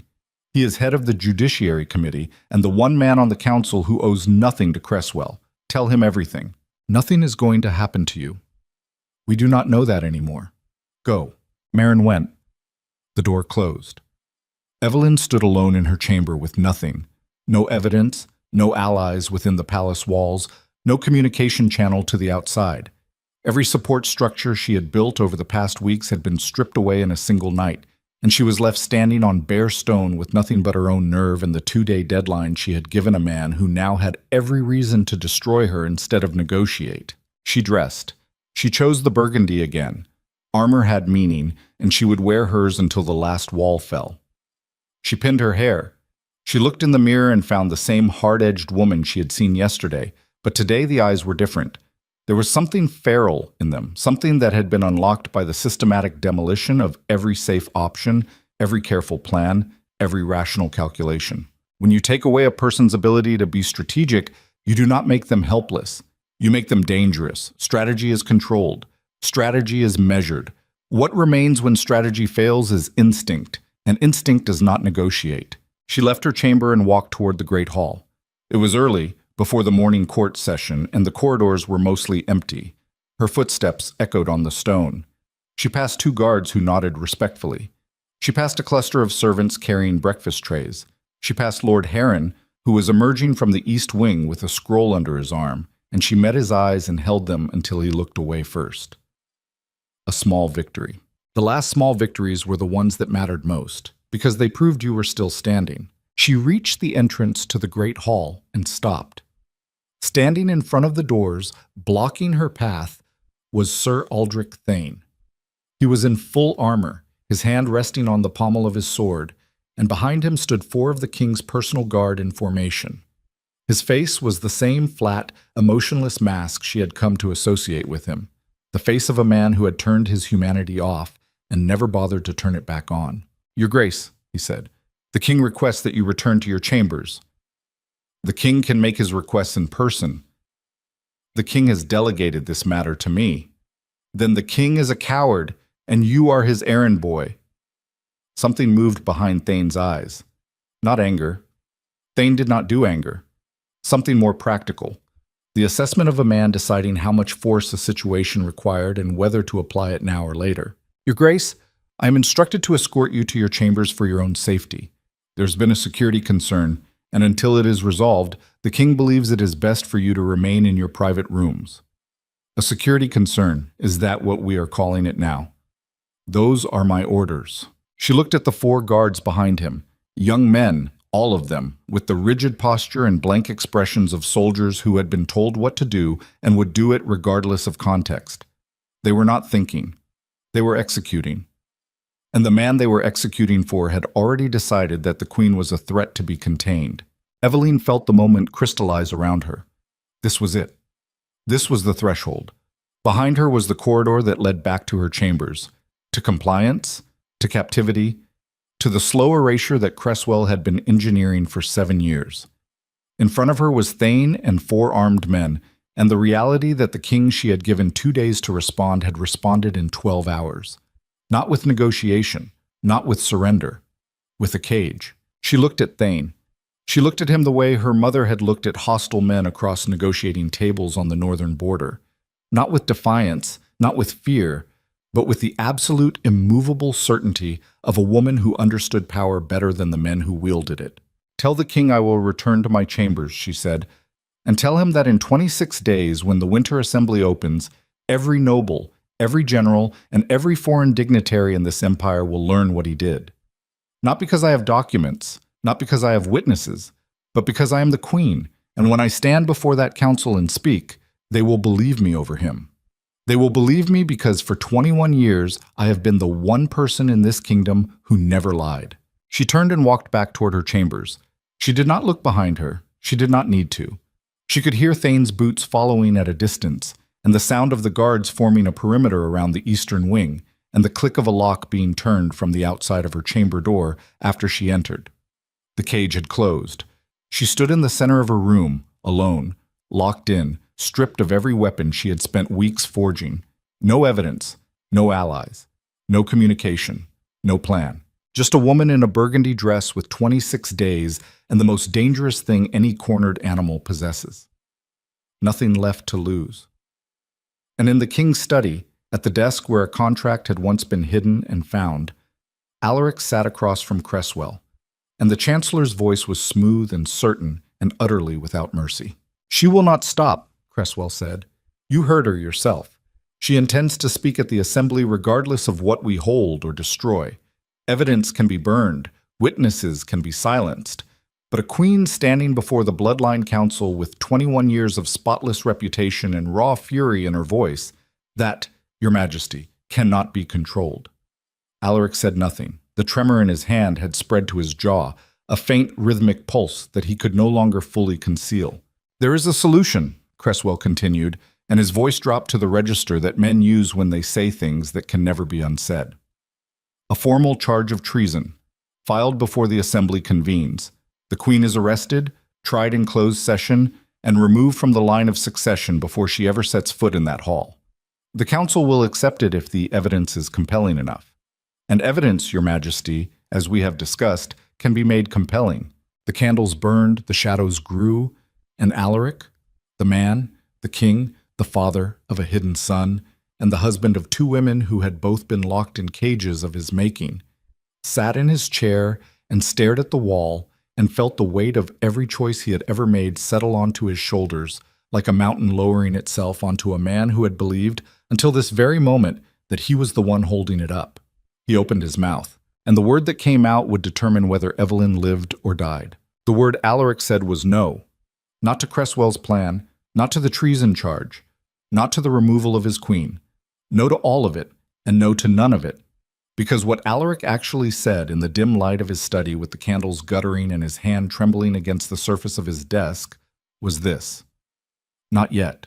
And Cresswell, who had survived 30 years of palace politics by understanding the difference between a refusal and a delay, heard exactly what the king meant. Not yet was not mercy. Not yet was timing. Not yet meant Alaric needed the Winter Assembly to unfold on schedule, needed the Bloodline Council gathered in one place, needed the machinery of succession positioned correctly before the blade fell. A premature treason charge would invite scrutiny. It would force the council to investigate before Cresswell's narrative was fully constructed. But a charge delivered at the assembly itself, backed by fabricated evidence and supported by 15 complicit nobles voting as a bloc, that was a different instrument entirely. That was a guillotine. Cresswell understood. He folded his hands, nodded once, and left the study. And Eveline, locked in her chamber 20 yards away, heard none of it. She heard only the wind against the shutters and the measured footsteps of the guards stationed outside her door, and she felt the particular gravity of being trapped in a space she could not leave, surrounded by people she could not reach, counting hours she could not afford to waste. 26 days. For the first 3 days of her confinement, she did nothing. This was deliberate. She sat in her chamber, ate the meals that were delivered through the door, read from the small collection of books on her shelf, and gave every appearance of a woman who had accepted her situation. The guards outside rotated every 8 hours. She memorized their schedules, their voices, their habits. Which ones talked during shifts? Which ones stayed silent? Which ones left their post briefly to relieve themselves in the alcove at the end of the corridor? She cataloged these details the way she cataloged everything now, not as observations but as weapons waiting to be loaded. On the 4th day, she requested a meeting with Alaric. The request was denied. She requested it again the following morning. Denied. On the 6th day, she stopped requesting and began a different approach entirely.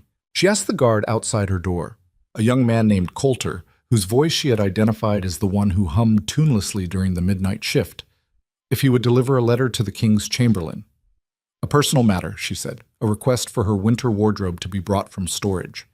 The guard hesitated, consulted with his superior, and was told the queen could submit written requests through the household steward. The letter was taken. It contained exactly what she said it did, a list of garments she needed for the approaching cold season. But the letter also accomplished something far more important. It established a channel. A piece of paper had left her room and entered the palace system. The mechanism existed. Now she needed to exploit it. Over the next 4 days, she sent 7 more letters. All mundane, a request for additional candles, a note to the kitchen about a food preference, a query about whether her garden plants were being watered in her absence. Each letter was delivered without incident, and each one tested the boundaries of what the guards would permit. By the 5th letter, Coulter had stopped consulting his superior and was simply passing them along. On the 11th day of her confinement, with 15 days remaining before the assembly, Evelyn sent an 8th letter. It was addressed to the household steward, as all the others had been. It contained a list of linens she wanted replaced, and folded inside the list, invisible unless the paper was held to the light, was a second message written in milk. An old northern cipher technique her mother had taught her as a girl, one that required nothing more than a pin, a saucer of milk, and the knowledge that milk dries clear on parchment but turns brown when heated over a flame. The message was addressed to Lord Ashby, head of the Bloodline Council's Judiciary Committee. It contained 3 lines. The Queen is confined without charge or trial. The King has entered a secret second binding in violation of royal law. Request formal investigation under Article 12 of the Bloodline Charter. She did not know if the message would reach Ashby. She did not know if the household steward would notice the hidden text. She did not know if Ashby, even if he received it, would act. What she knew was that doing nothing guaranteed failure, and doing something, even something this fragile, this unlikely, this desperately thin, kept the possibility of survival alive. She sent the letter with the morning delivery and sat in her chair and waited. What she could not see, could not hear, and could not know was that the household steward, a meticulous, rule-following man named Garrett, who had served the palace for 19 years, did not deliver the letter to the linen stores. He delivered it, as he had been instructed to deliver all correspondence from the Queen's chambers to Lord Cresswell's office. Cresswell read the linen request. He set it aside. He did not hold it to the light. He did not suspect the milk cipher because the technique was archaic, a relic of border warfare that had fallen out of use generations ago, and Cresswell, for all his brilliance, was a creature of the court, not the frontier. He filed the letter and moved on to the day's agenda. The letter sat in his filing cabinet, its hidden message intact, unread. But Evelyn had sent it through the household system, which meant it was logged, and logs could be accessed. And the man who accessed them, 3 days later, was not Cresswell or Thane or any member of the conspiracy. It was Dalton, the junior clerk from the Hall of Records, the young man with ink-stained fingers who had told Evelyn about the restitched pages in the 7th-year ledger. The boy who had been quietly, invisibly terrified ever since the Queen had visited the archive weeks ago and asked questions that made the ground shift beneath his feet. Dalton had been watching, not because anyone told him to, but because he was a clerk, and clerks notice patterns. And the pattern he had noticed was this. The Queen's correspondence was being routed through Cresswell's office instead of through the normal household channels. This was irregular. This was in fact a violation of palace protocol, which specified that personal correspondence from members of the royal family could not be diverted without a formal order from the Judiciary Committee. No such order existed in the files. Dalton checked. He pulled the Queen's letters from Cresswell's filing cabinet during the Chancellor's afternoon absence. He read them. The linen request seemed unremarkable, but Dalton was a clerk who worked with old documents, and old documents sometimes contained old tricks, and when he held the paper near the lamp on his desk and saw the faintest discoloration in the fibers, a barely perceptible browning that indicated something had been written and dried, he heeded it. The message appeared. Dalton read it twice. Then he sat at his desk for a very long time, staring at the wall, his heart hammering so hard he could feel it in his throat. He was 22 years old. He had no power, no connections, no family name that would protect him if he chose to act. He was, by every measure that mattered in the hierarchy of the empire, nobody. But he knew where Lord Ashby's chambers were, and he knew that the corridors between the archive and the council wing were unmonitored during the evening shift change. And he knew, with the gut-level certainty of a man who has watched corruption operate at close range and has been quietly sickened by it for longer than he can admit, that if he did nothing, the Queen would be destroyed, and the kingdom he had sworn to serve would continue rotting from the inside until there was nothing left worth saving. He made his choice. He took the letter. He walked. Lord Ashby was 67 years old, built like a fence post, and possessed of the kind of permanent scowl that made junior nobles stammer and court petitioners reconsider their grievances. He had served on the Judiciary Committee for 31 years and had earned a reputation for two things: absolute incorruptibility and absolute impatience with anyone who wasted his time. He was eating a late supper alone in his chambers when Dalton arrived, breathless and sweating, and placed the Queen's letter on the table beside his plate. Ashby read it without expression. He heeded the hidden message over his table candle and read that without expression. Then he looked at Dalton. "Where did you get this?" "Cresswell's filing cabinet. The Queen's correspondence has been redirected to his office. All of it, without authorization. Sit down before you fall down, boy. You look like you are about to faint." Dalton sat. Ashby read the message again. 3 lines. A queen confined. A secret binding. A request for investigation. The old lord's face did not change, but his eyes, sharp, gray, the eyes of a man who had adjudicated 1,000 disputes and could smell a genuine crisis through 3 layers of bureaucratic obfuscation, narrowed to slits. "Article 12, he said quietly. She invoked Article 12. "What does that mean, my lord?" "It means the Queen is requesting an emergency investigation into the King's conduct.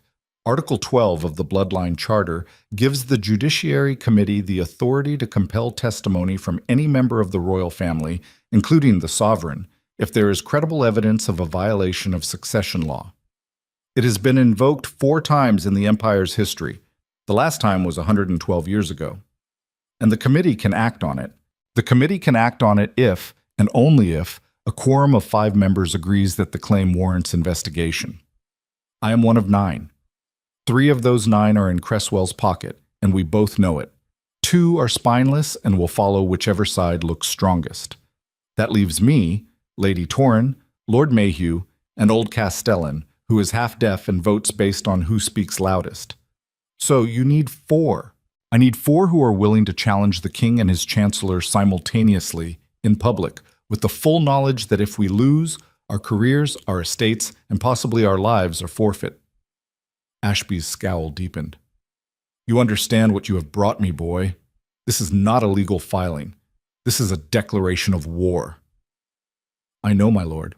Do you understand that the moment I present this to the committee, Cresswell will know it came from inside his own system. He will trace it back to you. He will find you." "I know. And you brought it anyway." Dalton's hands were shaking. His face was pale, slick with nervous sweat, and his breath came in the shallow, rapid pattern of a man operating far beyond the boundaries of his courage. But his eyes were steady. "The Queen asked me about the ledger weeks ago," he said. "She asked if pages had been removed. I told her the truth. And since then, I have been sitting in that archive watching the people who are supposed to protect this kingdom's laws use those same laws to destroy the one person trying to uphold them. I am a clerk. I file documents. I do not matter. But the documents matter. And if I do not bring them to someone who can act, then I am no different from the men who forged them." Ashby stared at him for a long moment. Then the old lord reached across the table and gripped Dalton's shoulder with a hand that was gnarled and strong and surprisingly warm. "You matter tonight, son. Whatever happens, you matter tonight." Ashby moved fast for a man his age. Within 2 hours, he had sent private messages to Lady Torrin and Lord Mayhew, both of whom he trusted. Not completely, because Ashby did not trust anyone completely, but enough. He summoned them to his chambers separately, showed them the Queen's message, and laid out the situation with the blunt efficiency of a man who understood that time was a weapon and they were running out of ammunition. Lady Torrin, a sharp-featured woman of 50, with a voice like cracking ice, agreed immediately. She had suspected Cresswell of corruption for years, but had lacked the evidence and the political cover to move against him. Mayhew, a cautious, deliberate man who weighed every decision like a goldsmith weighing ingots, took longer. He asked questions. He probed for weaknesses. He calculated the odds. And then, at midnight, he said yes. 3 votes. They needed 4. The 4th would have to come from the remaining undecided members. The spineless ones, as Ashby called them, or old Castellan with his failing ears. None was a sure thing. All could be pressured by Cresswell if the Chancellor learned what was happening. The Assembly opened in 12 days. Ashby needed to convene the committee and secure the 4th vote before Cresswell could mount a counter-operation. It was, he told Torrin and Mayhew, the most dangerous legal proceeding any of them would ever participate in, and if they failed, the consequences would be swift and permanent. None of them slept that night.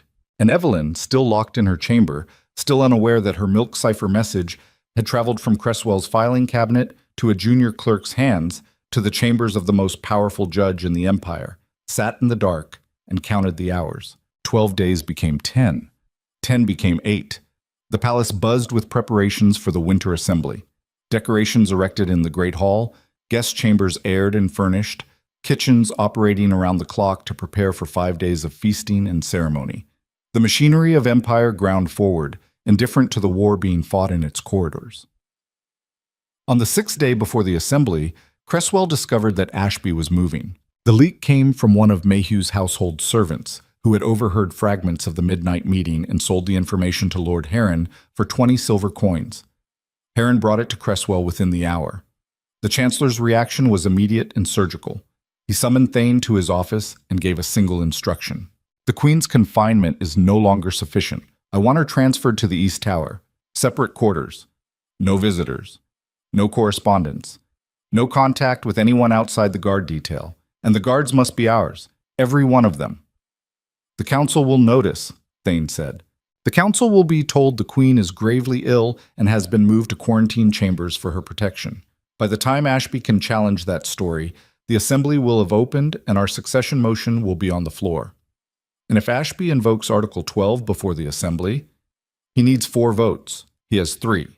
The 4th will not materialize if the remaining committee members understand what is at stake." "You mean if they are sufficiently frightened?" "I mean, if they are sufficiently informed of the consequences of opposing the crown." Thane nodded. He did not smile. Thane never smiled. But there was a settling in his posture, the quiet satisfaction of a weapon being aimed at its target. That evening, the guards outside Evelyn's chamber were replaced. New faces, harder eyes. The door opened and Thane himself stood in the frame, his bulk filling the doorway, his armor catching the lamplight. "Your Grace, you are being moved." Evelyn stood from her chair. She had been expecting this, not the specifics, but the escalation. Confinement was a warning. Transfer was a sentence. On whose authority? The King's. "I want to hear that from the King." "The King is occupied with assembly preparations. The King has delegated every cowardly act of this conspiracy to you and Cresswell since the day it began. At what point does the King do anything himself?" Thane's jaw tightened, a crack in the mask, small but visible. "You will come with me, Your Grace. You may bring personal items. 1 trunk. And if I refuse, then you will come without personal items." She held his gaze for 5 seconds. Then she turned, gathered a change of clothes and the single book she had been reading, a history of the Northern Border Wars, her mother's favorite, and walked past him into the corridor. The East Tower was the oldest structure in the palace complex, built 3 centuries ago as a defensive position during the founding wars. Its rooms were small, its windows narrow, its stone walls thick enough to swallow sound. It had been used as a treasury, an armory, and twice in the empire's history, a prison for members of the royal family who had fallen from favor. Evelyn knew its history. She knew that the last person confined there had been a prince who never came out. They gave her a room on the 3rd floor. A bed, a table, a basin. One window, barely wider than her forearm, overlooking the inner courtyard. The door was iron-reinforced oak with a bolt on the outside. When it closed behind her, the sound was final. Not a click, but a thud. The sound of something heavy settling into place. She stood at the narrow window and looked down at the courtyard. 6 days. The assembly would open in 6 days, and she was sealed inside a tower with no evidence, no allies, no communication channel, and a door that only opened from the outside. She pressed her palms against the cold stone of the window frame and closed her eyes. The wind coming through the gap was sharp enough to make her eyes water, and she let it. She let the cold cut into her because the alternative was letting the fear in, and fear was a luxury she could no longer afford. She thought about the people who were still fighting for her. Brennan, wherever he was, captured or free, she did not know. Marin, hiding the evidence in a cellar in the Milford district. Dalton, whose name she did not even know, who had told her about the restitched pages and might, even now, be taking risks she could not imagine. And Ashby, the old judge with his permanent scowl and his 31 years of incorruptibility, who might be the last honest man in a kingdom built on lies. She did not know if any of them would succeed. She did not know if the 4th vote would materialize. She did not know if Cresswell's counterattack would crush the investigation before it began. She did not know if she would leave this tower alive. What she knew was this: she had done everything within her power. She had gathered evidence, built alliances, confronted the king, planted a message in a cipher nobody in this palace should have been able to read. And a young clerk with ink-stained fingers and more courage than any lord in the empire had found it and carried it to the one man who could act. That was the thing about power. Real power. Not the kind that came from titles and armies and treasury vaults, but the kind that moved through people, through the small acts of conscience that no conspiracy could anticipate or control. Cresswell had built his machine out of fear and money and institutional leverage, and it was formidable. But it had a weakness that he had never accounted for, because men like Cresswell never did: decency. The stubborn, irrational, strategically useless refusal of ordinary people to watch something wrong happen and do nothing about it. It could not be bought, it could not be predicted, and it could not be eliminated because it lived in too many people and announced itself only at the moment of decision, when a clerk held a letter and chose to walk. 5 days before the assembly, Ashby secured his 4th vote. It came not from the spineless, undecided members or from old half-deaf Castellan, but from a source none of them had anticipated: Lord Drustan Vey, the minor noble from the eastern border who had witnessed the original binding contract and had been elevated to provincial governor as payment for his silence. Vey arrived in the capital 3 days early for the assembly, carrying the witness testimony Cresswell had summoned him to deliver. But somewhere between the eastern provinces and the capital gates, somewhere on a frozen road with the wind howling through bare trees, Drustan Vey had made a decision. He went not to Cresswell, but to Ashby. He brought the testimony. He brought financial records. He brought correspondence between himself and the chancellor dating back 7 years. And he brought something no one else could provide: the eyewitness account of the man who had stood in the room when Alaric signed the second binding contract, who had watched a 17-year-old girl be handed over like livestock in exchange for her family's debts, and who had spent every year since then drinking himself to sleep and waking with the same sick knot in his stomach. "I am done," Vey told Ashby. His hands were shaking, and he smelled of old wine and road dust and the particular sourness of a man who has been rotting from the inside for years. "I am done carrying this. Charge me with whatever you want. Strip my title. Take my lands. I do not care anymore. I just want it to stop." Ashby took his testimony. He convened the committee in emergency session. 4 votes for investigation. The motion carried. Article 12 was invoked. And on the morning of the winter assembly, as nobles and generals and foreign dignitaries streamed into the great hall in their ceremonial finery, as Cresswell positioned his 15 loyal votes and prepared his succession motion, as Alaric sat on his throne with his trembling hand hidden beneath his ceremonial cloak. The doors of the hall opened one final time. Evelyn walked in. She was thinner than she had been a month ago. The confinement and the stress had carved new lines into her face and sharpened her cheekbones into blades. Her burgundy gown was the same one she had been wearing when Thane moved her to the tower. She had not been given another. And it was creased and worn and carried the faint smell of cold stone. Her hair was pinned in the severe northern style, but strands had come loose during the walk from the tower, and they hung around her face like cracks in a mask. She was flanked by Lord Ashby on her left and Lady Torrin on her right, and behind them walked Lord Mayhew, Lord Vey, and Dalton, a junior clerk who looked like he might vomit from terror but who kept walking anyway because he had chosen his side and the time for hesitation was over. The hall went silent. 500 people stopped talking at once, and the silence was so complete that Evelyn could hear the banners overhead shifting in the draft from the open doors. Cresswell's face went white. Not pale, white. The absolute absence of color, the face of a man watching the architecture of his life collapse in real time. Alaric stared at her from the throne. His hand was trembling badly now, the tremor visible even from across the hall. His eyes were wide, and in them Evelyn saw something she had not expected and did not want. Fear. The raw, unprocessed terror of a man who had spent his entire life controlling every variable and had just encountered the one he could not. Ashby's voice filled the hall like a hammer striking iron. By the authority vested in the Judiciary Committee of the Bloodline Council, under Article 12 of the Charter, I am announcing a formal investigation into King Alaric of House Valdric for violation of succession law, falsification of royal records, unlawful confinement of Queen Evelyn, and conspiracy to defraud the Bloodline Council. The Queen has been released from illegal detention by order of this committee. All proceedings of this assembly are suspended until the investigation is complete. The hall erupted. Cresswell was on his feet shouting something about jurisdiction, about procedure, about the committee overstepping its authority. Heron was pushing through the crowd toward the door. Thane's hand was on his sword, his eyes scanning the room, calculating whether violence was still an option or whether the moment had passed beyond his reach. And Evelyn stood in the center of the storm, in her worn gown with her loose hair and her sharp face and her hands steady at her sides, and she looked at Alaric on his throne. She looked at him the way you look at something you once loved that has become something you no longer recognize, not with hatred, not with triumph, but with the vast, echoing grief of a woman who finally understands that the man she spent her life beside never existed. He met her eyes. The hall raged around them.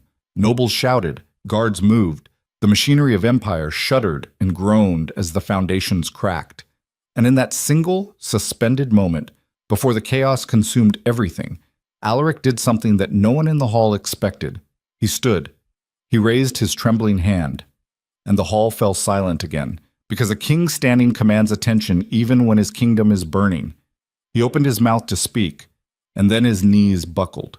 He collapsed forward, his body folding like a structure whose supports have been cut, and he fell against the arm of the throne and then past it, sliding to the stone floor of the dais with a sound that was not dramatic or cinematic, but small and terrible.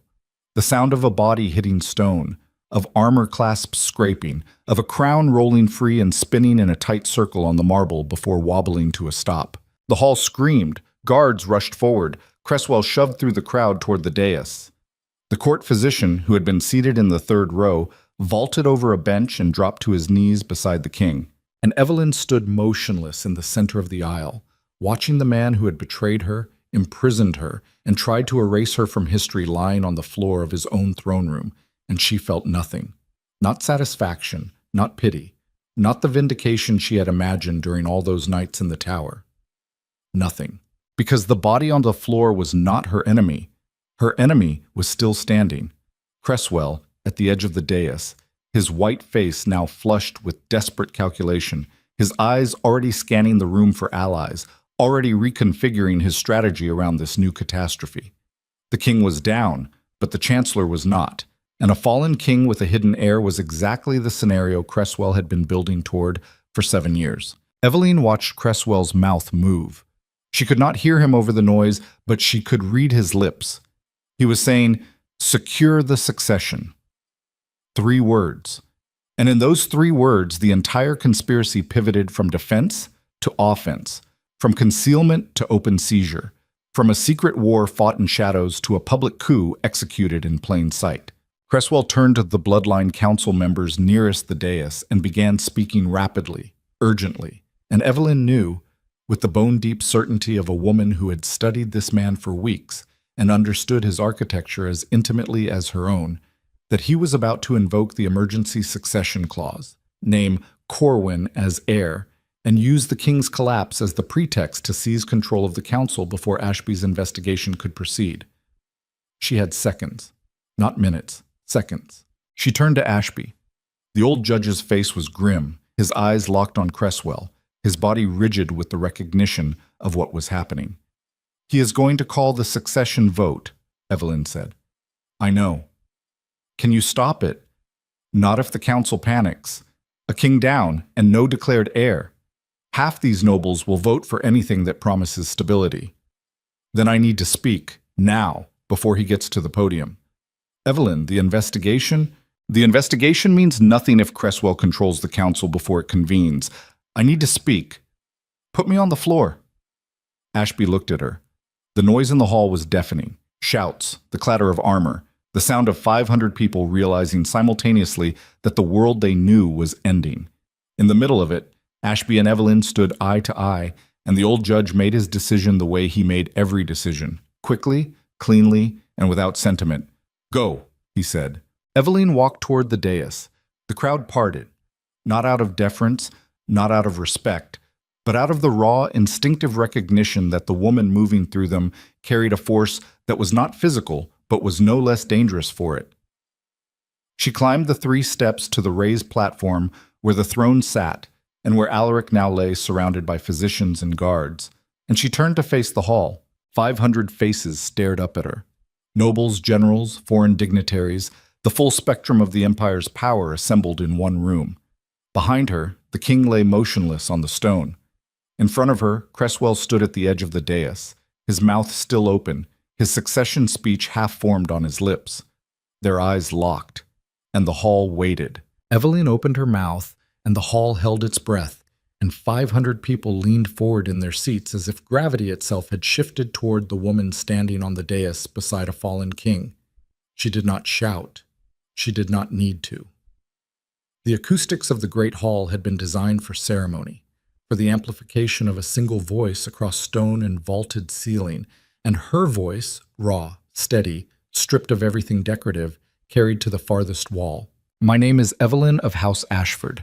I have been your queen for 21 years. In that time I have stood beside this throne through 3 border wars, 2 famines, a plague that killed 9,000 of your people, and a trade crisis that nearly bankrupted the southern provinces. I have done this without complaint, without ambition for personal power, and without once being told the truth about the man I married." She paused.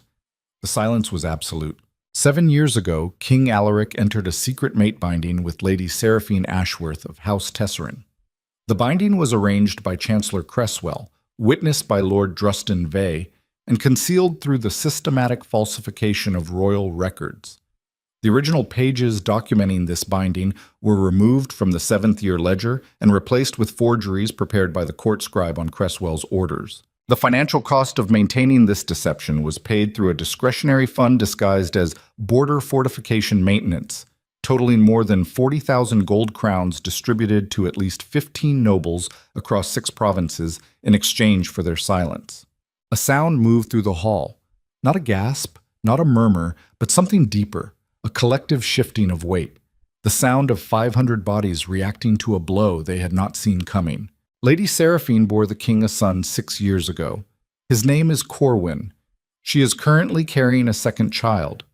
She has been confined to a hidden estate in the Greenvale Basin under armed guard for 7 years, isolated from the court, from her own family, and from any legal protection that her status as the king's bound consort should have provided. She was 17 years old when this arrangement was forced upon her. Eveline turned and looked directly at Cresswell. The Chancellor stood at the edge of the dais with his succession speech dead on his lips, and his face working through expressions it had never been required to produce: shock, calculation, fury, and beneath all of it, the dawning recognition that the woman he had dismissed as a political ornament had just detonated 30 years of his work in front of every person who mattered. Chancellor Cresswell will tell you that I am lying. He will tell you that I am a bitter wife seeking revenge. He will tell you that the stability of the empire requires order, and that order requires you to look away from what I have just told you. He has been telling you variations of that story for 7 years, and you have believed him because believing him was profitable. She swept her gaze across the rows of nobles. Some flinched. Some looked away. Some met her eyes with the rigid defiance of people who knew they were caught and were already calculating the cost of surrender. I'm not asking you to believe me. I'm asking you to investigate. Lord Ashby and the Judiciary Committee have invoked Article 12. The evidence exists. The witnesses exist. The truth exists. And no amount of procedural maneuvering by the Chancellor will change the fact that the man lying behind me on this floor violated the most fundamental law of this empire. The law that says the bloodline is sacred, that the succession is inviolable, and that no king, no matter how powerful, has the right to rewrite it in secret. She stopped. She had said everything she came to say. The rest belonged to the hall. For 3 heartbeats, nothing happened. Then Lord Ashby stepped forward and addressed the council in his hammered iron voice, formally presenting the Article 12 motion and calling for an immediate suspension of all assembly business pending investigation. Lady Torrens seconded, Lord Mayhew thirded, and Lord Vey, the man who had spent 7 years drinking himself to sleep over what he had witnessed, stood on shaking legs and declared himself a cooperating witness, willing to testify under oath to everything he had seen and done. The hall broke open. Nobles were on their feet, shouting questions, demanding answers, clustering into factions that formed and dissolved and reformed like weather systems colliding. Cresswell was surrounded by his allies, the Heron, 3 provincial lords, a handful of military commanders, but the circle was smaller than it should have been. Nobles who had been part of the conspiracy were already peeling away, reading the room, recalculating their positions with the ruthless speed of people whose primary loyalty had always been to their own survival. Thane stood at the base of the dais with his hand still on his sword, but he did not draw it. He looked at Cresswell, then at the council, then at the physicians working over the king's collapsed body, and Eveline watched something happen behind his flat, expressionless eyes. A decision being made, a loyalty being severed, the cold pragmatism of a military man recognizing that the position he had been defending was no longer defensible. Thane removed his hand from his sword. He stepped back. And in that single gesture, that quiet withdrawal, that refusal to fight for a cause that had already lost, the last structural support of Cresswell's conspiracy gave way. The Chancellor saw it happen. He saw Thane step back. He saw the nobles peeling away. He saw Ashby's committee moving through the hall with the grim efficiency of men executing a legal warrant, and he did what men like Cresswell always do when the architecture of their power collapses. He tried to run. He made it as far as the eastern door before 2 members of the palace guard, men who answered to the council, not the Chancellor, stepped into his path and informed him that by order of the Judiciary Committee, he was to remain in the hall pending formal questioning. Cresswell stopped. He turned. Across the length of the great hall, his eyes found Eveline's. She held his gaze. She did not smile. She did not gloat. She simply stood on the dais and looked at the man who had engineered her imprisonment, her replacement, and very nearly her death. And she let him see exactly what he had created. Not a victim, not a vengeful queen. Something far worse for a man like Cresswell. A woman who had beaten him using the same system he had spent his career corrupting, who had turned his own machinery against him, and who had done it while locked in a tower with no resources except her mind and a cup of milk and a technique she had learned from her mother on the northern frontier. Cresswell's face collapsed. Not dramatically. There was no theatrical breakdown, no snarling rage, no villainous declaration. He simply deflated. The energy went out of him like air leaving a punctured bladder, and what remained was a 62-year-old man in expensive clothes standing in a room full of people who had just learned his name was synonymous with treason. He sat down on the nearest bench. He put his head in his hands. And for the first time in 30 years, Lord Cresswell had nothing to say. The physicians carried Alaric out of the hall on a litter. His face was gray, his breathing shallow, his body limp beneath the ceremonial cloak that had been draped over him. The tremor that had been confined to his hand had spread to his entire left side, and the court physician's expression as he supervised the transfer was the expression of a man managing a crisis he had seen coming for months and been forbidden to address. Eveline watched them carry him past. She did not follow. She did not reach for his hand or speak his name or perform any of the gestures that a loving wife would be expected to perform when her husband collapsed in public. She stood on the dais and she let him go, and the absence of her grief was louder than any words she could have spoken. Because grief requires love, and love requires honesty, and there had been no honesty between them for longer than she could calculate. What she felt watching Alaric's motionless body disappear through the doors of the great hall was not loss but recognition, the final, irrevocable confirmation that the man she had grieved for years ago, the man she had believed existed behind the silences and the distance and the grain shipment conversations, had never been real. He was a story she had told herself to survive the loneliness, and the story was over. The days that followed were brutal in a different way than the weeks that preceded them.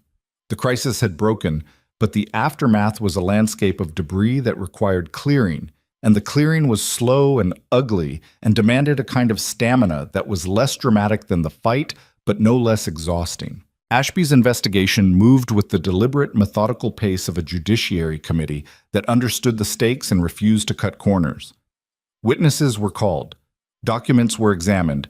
Financial records were subpoenaed from every office Cresswell had touched.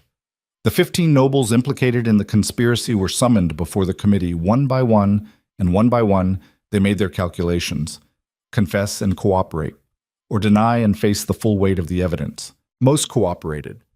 Fear is a powerful solvent for loyalty, and the loyalty Cresswell had purchased was the cheap kind, built on money and mutual blackmail rather than conviction. When the structure collapsed, the men and women who had propped it up scrambled for the exits with the same speed and self-interest that had drawn them in. Lord Heron was the last to break.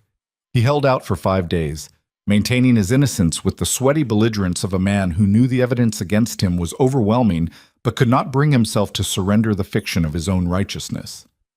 On the 6th day, confronted with financial records that documented every payment he had received from the discretionary fund, records that Brennan had compiled and Marin had hidden in a cellar in the Milford district, and Dalton had carried to Ashby's chambers in the lining of his clerk's coat, Heron folded.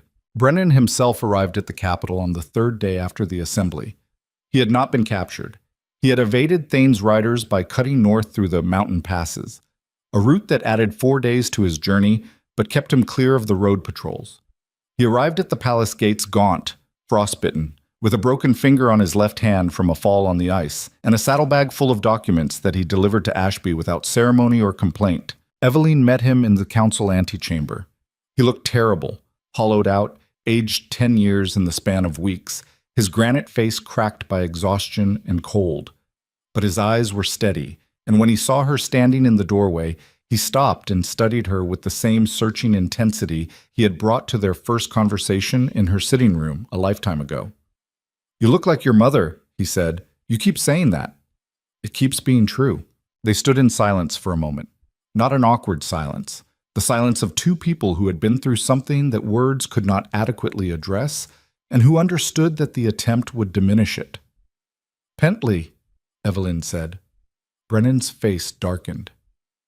"Dead. They found his body in a drainage canal outside the eastern wall. Thane's work, almost certainly. Clean, professional, no witnesses." Eveline closed her eyes. Pentley.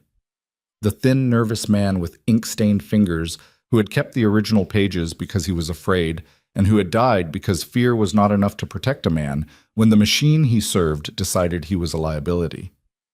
"He kept the evidence," she said. "Without those pages, none of this would have been possible." "I know."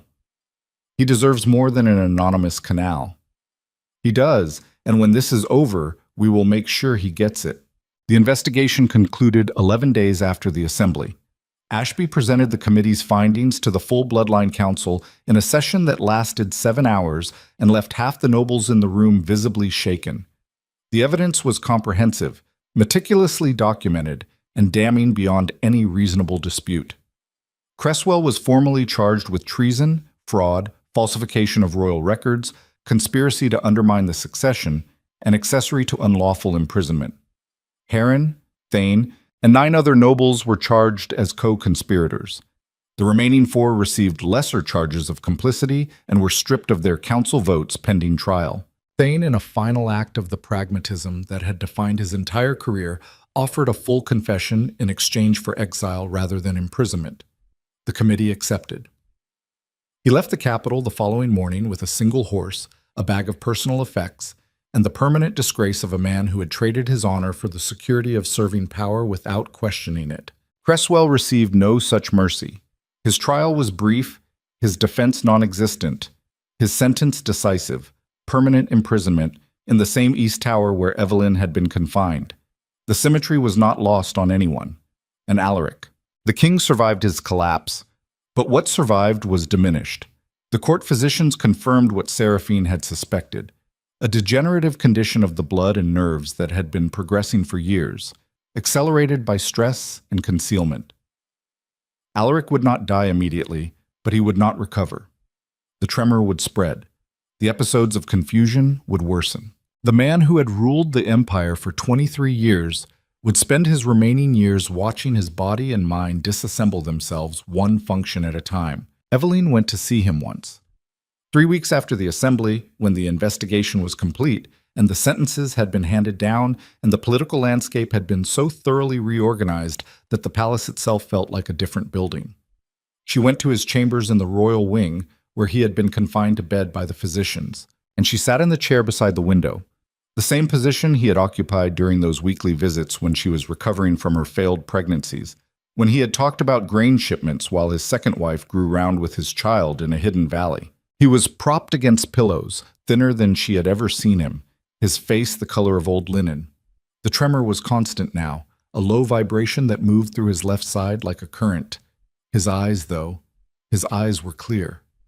Whatever was eating his body had not yet reached the part of him that understood what had happened and what it meant. "Evelyn," he said. She looked at him. She had rehearsed nothing. She had prepared no speech, no accusation, no final statement. She had come because there was something she needed to understand, and she could not understand it from a distance. "Why did you keep the contract in your study?" she said. "Brennan asked me that question weeks ago, and I never found the answer. You went to extraordinary lengths to hide the binding. You forged records, bribed officials, built an entire shadow infrastructure of secrecy, and then you left the original document in a compartment that I could find. Why?" Alaric was quiet for a long time. The tremor moved through his hand, his arm, the left side of his jaw. When he spoke, his voice was rough and slow, the voice of a man for whom speech had become a physical effort. "Because I was tired. That is not an answer. It is the only one I have. I kept it because part of me wanted you to find it. I did not know that at the time. I told myself it was secure, that you would never look, that the compartment was hidden well enough. But I chose to keep it in the one room you had access to. I could have destroyed it. I could have given it to Cresswell. I kept it 20 feet from where you sat every time you visited my study, and I told myself it was safe, and it was never safe, and some part of me knew that. You wanted to be caught. I wanted it to end. Not the arrangement, not the power, the lying. Do you know what it costs to maintain a lie that large for that long?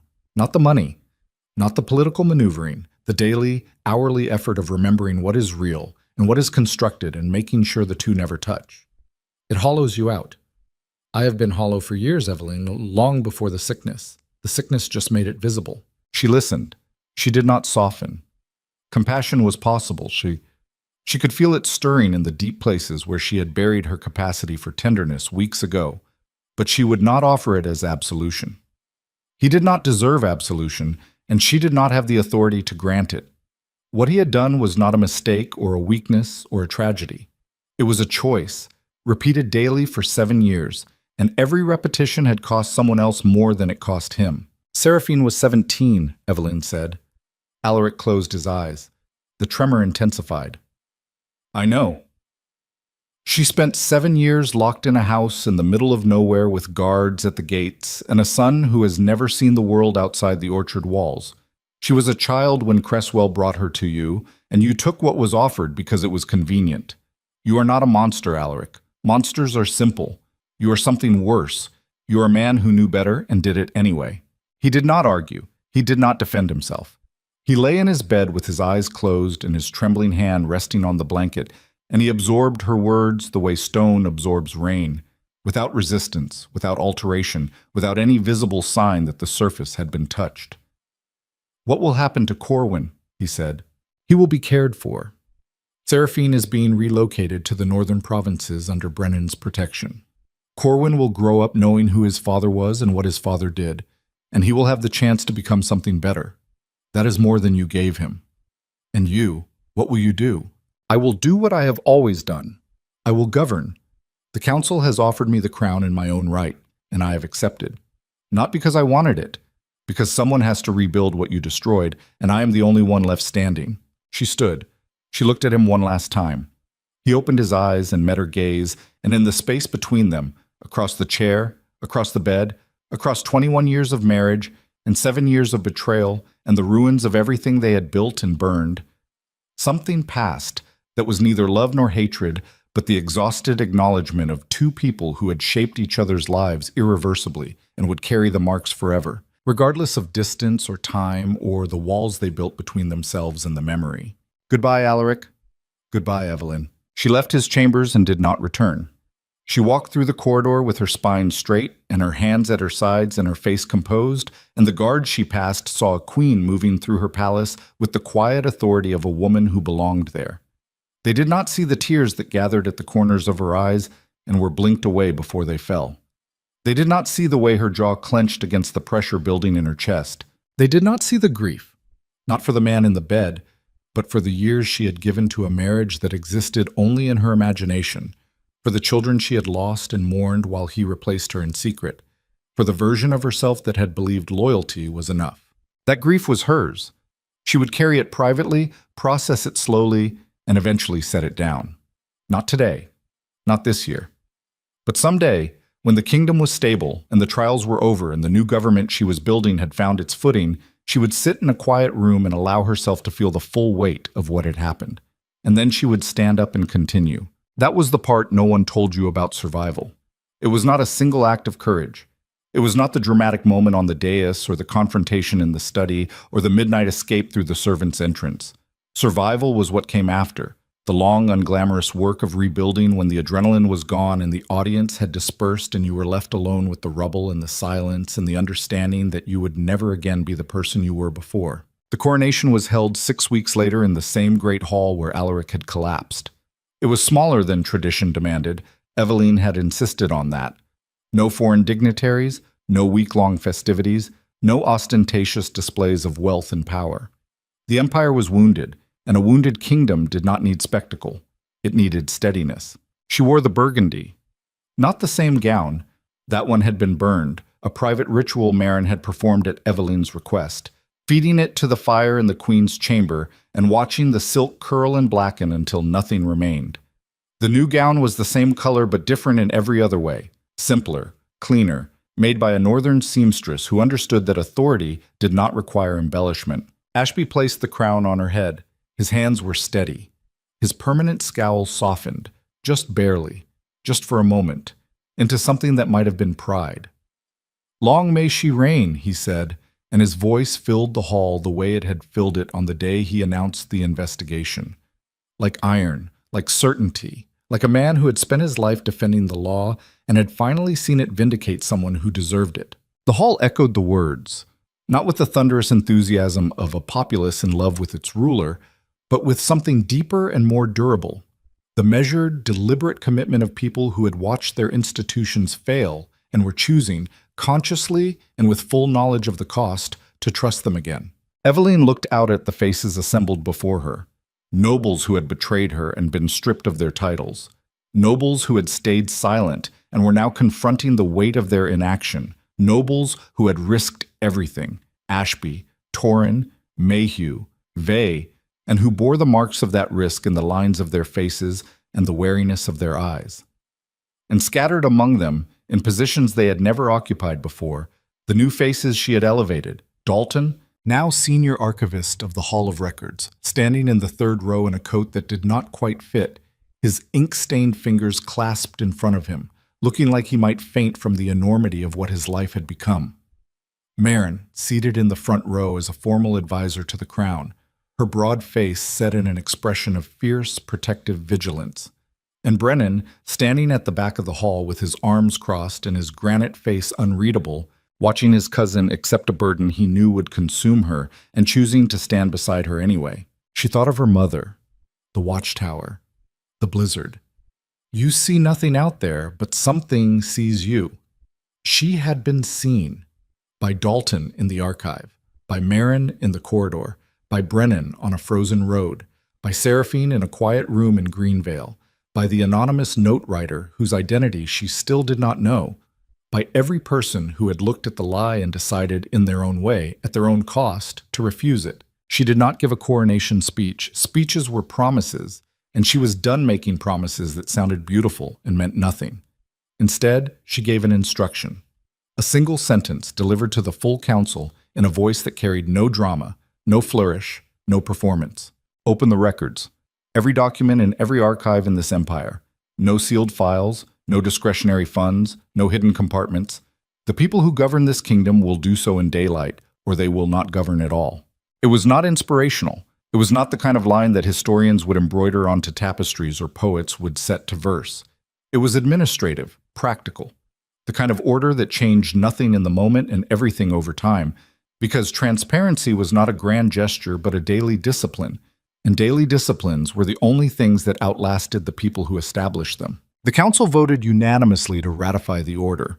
Even the nobles who had been part of the conspiracy supported it, because opposing it now would mark them as defenders of the system that had just been publicly dismantled. Evelyn descended from the dais and walked through the hall toward the doors. She did not linger. She did not receive well-wishers or accept congratulations or perform any of the social rituals that tradition demanded. She walked with the same measured stride she had maintained through every corridor of this palace for 21 years. And she passed through the doors and into the sunlight of a winter afternoon that was cold and clear and mercilessly bright. Marin was waiting outside. She fell into step beside Evelyn without speaking, and they walked together through the eastern gardens, bare and skeletal in the winter light. The fountains drained, the trees stripped to black bone, until they reached the stone bench where Evelyn had once found an anonymous note tucked beneath the base. She sat. Marin stood beside her, solid and watchful. "Do you know who left the note?" Evelyn said. "The one that told me about Corwin." "No, Your Grace. I never found out. Every thread I pulled, every person I questioned, none of them claimed it. It could have been a servant, a guard, someone in Seraphine's household, or it could have been someone I have not considered at all. Does it matter?" Evelyn thought about that. No, it does not. Whoever it was, they made a choice. They saw something wrong and they acted. That is all any of us did. Dalton, Pentley, Vey, you. We all made a choice, and the choices added up. And here we are. "Here we are," Marin repeated, and her voice held a quality that Evelyn had not heard from her in all their years together. Not deference, not loyalty, not the careful neutrality of a servant addressing her mistress, but warmth. Simple human warmth offered freely, without condition. Evelyn looked at the garden. The winter light was low, casting long shadows across the dormant beds and the empty fountain basins. In a few months, spring would come. The gardeners would plant, the fountains would run, the trees would fill with leaves that hid the thorns, and the palace would look from the outside like a place of beauty and order and permanence. But Evelyn would know what lay beneath the beauty. She would know because she had been beneath it, had lived in its foundations, had crawled through its hidden corridors and unlocked its sealed compartments and seen the rot that 21 years of polished surface had concealed. And that knowledge, painful, permanent, impossible to unknow, was not a burden. It was the thing that would make her a good ruler, not a beloved one, not a celebrated one, a good one. Because good rulers were not the ones who believed in the system. Good rulers were the ones who knew exactly how the system could be broken and spent every day making sure it was harder to break. She sat on the bench for a long time. The cold seeped through her gown into her skin, and she let it. She had learned to let the cold in. It kept her alert. It kept her honest. It reminded her that comfort was not the same as safety, and safety was not the same as peace. Months passed. The trials concluded. The guilty were sentenced. The innocent were compensated as fully as compensation could approximate justice, which was never fully, but was better than nothing. Seraphine settled in the northern provinces with Corwin and the baby girl she delivered in early spring, a daughter she named Lyra, after her own mother, who had died before any of this began. Evelyn wrote to Seraphine once, a brief letter that contained no sentiment and no apology, only a practical update on the legal proceedings and a standing offer of crown resources should Seraphine or her children need anything. Seraphine wrote back. Her reply was equally brief, equally practical, and at the bottom, in a hand that was steadier than it had been that night in Greenvale, she had added a single line. Thank you for coming. Evelyn kept the letter in the compartment beneath her desk. The hidden one, the one Alaric had never known about. Alaric himself was exiled to a fortress in the Far East, a remote, well-maintained estate where he would receive medical care and comfortable lodgings and absolutely no contact with the political world he had spent his life manipulating. The council debated the sentence for 3 days. Some wanted imprisonment, some wanted public disgrace. Evelyn listened to every argument and then made her recommendation in private session. He is dying, she told Ashby. The physicians give him 5 years, perhaps fewer. Prison will not teach him anything, and public spectacle will only gratify the people calling for it. Send him somewhere quiet where he can watch the world continue without him. That is the punishment he fears most. Not pain, not humiliation, but irrelevance. Ashby agreed. The exile was ratified. Alaric left the capital in a covered carriage on a gray morning in early spring, accompanied by 2 physicians and a household staff of 4. Evelyn did not go to see him off. She was in the council chamber reviewing the new transparency protocols for the financial archives. She did not think about him often in the months that followed. When she did, the thoughts were not angry or sad or bitter. They were analytical, the way a general reviews a campaign after it has ended. Not to relive the victory or the loss, but to understand the terrain, the decisions, the moments where things could have gone differently. She studied her marriage the way she studied policy, with rigor, with distance, with the understanding that the purpose of analysis was not to feel, but to learn. And what she learned was this. The most dangerous lie was not the one told by a powerful man to protect his secrets. The most dangerous lie was the one told by a loyal woman to protect her own heart. She had known, somewhere beneath the surface of her awareness, that Alaric was distant in ways that went beyond temperament. She had known that his absences were too frequent, his explanations too smooth, his interest in her too carefully calibrated to be genuine. She had known, and she had chosen not to know, because knowing would have required her to act, and acting would have required her to dismantle the life she had built around a fiction. She did not blame herself. Self-blame was the trap of people who confused understanding with culpability, and Evelyn had no interest in traps. She had spent enough time in them. What she did was simpler and harder. She acknowledged the truth, accepted the cost, and moved forward with the clarity that only comes from having looked at your own complicity without flinching. The kingdom she built in the years that followed was not perfect. It was not the golden age that storytellers would later romanticize. It was pragmatic, incremental, and relentlessly focused on the structures that prevented power from accumulating in the shadows. She reformed the financial system so that every crown spent by the government was recorded and publicly accessible. She restructured the Bloodline Council to include representatives from the merchant guilds and the provincial assemblies, diluting the old noble monopoly that had made Cresswell's conspiracy possible.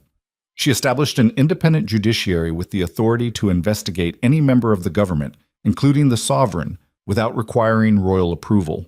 These were not dramatic reforms. They did not make good stories. They made a functioning state. Dalton, the junior clerk who had carried a letter through a dark corridor and changed the course of the empire, became one of the most effective administrators in the new government.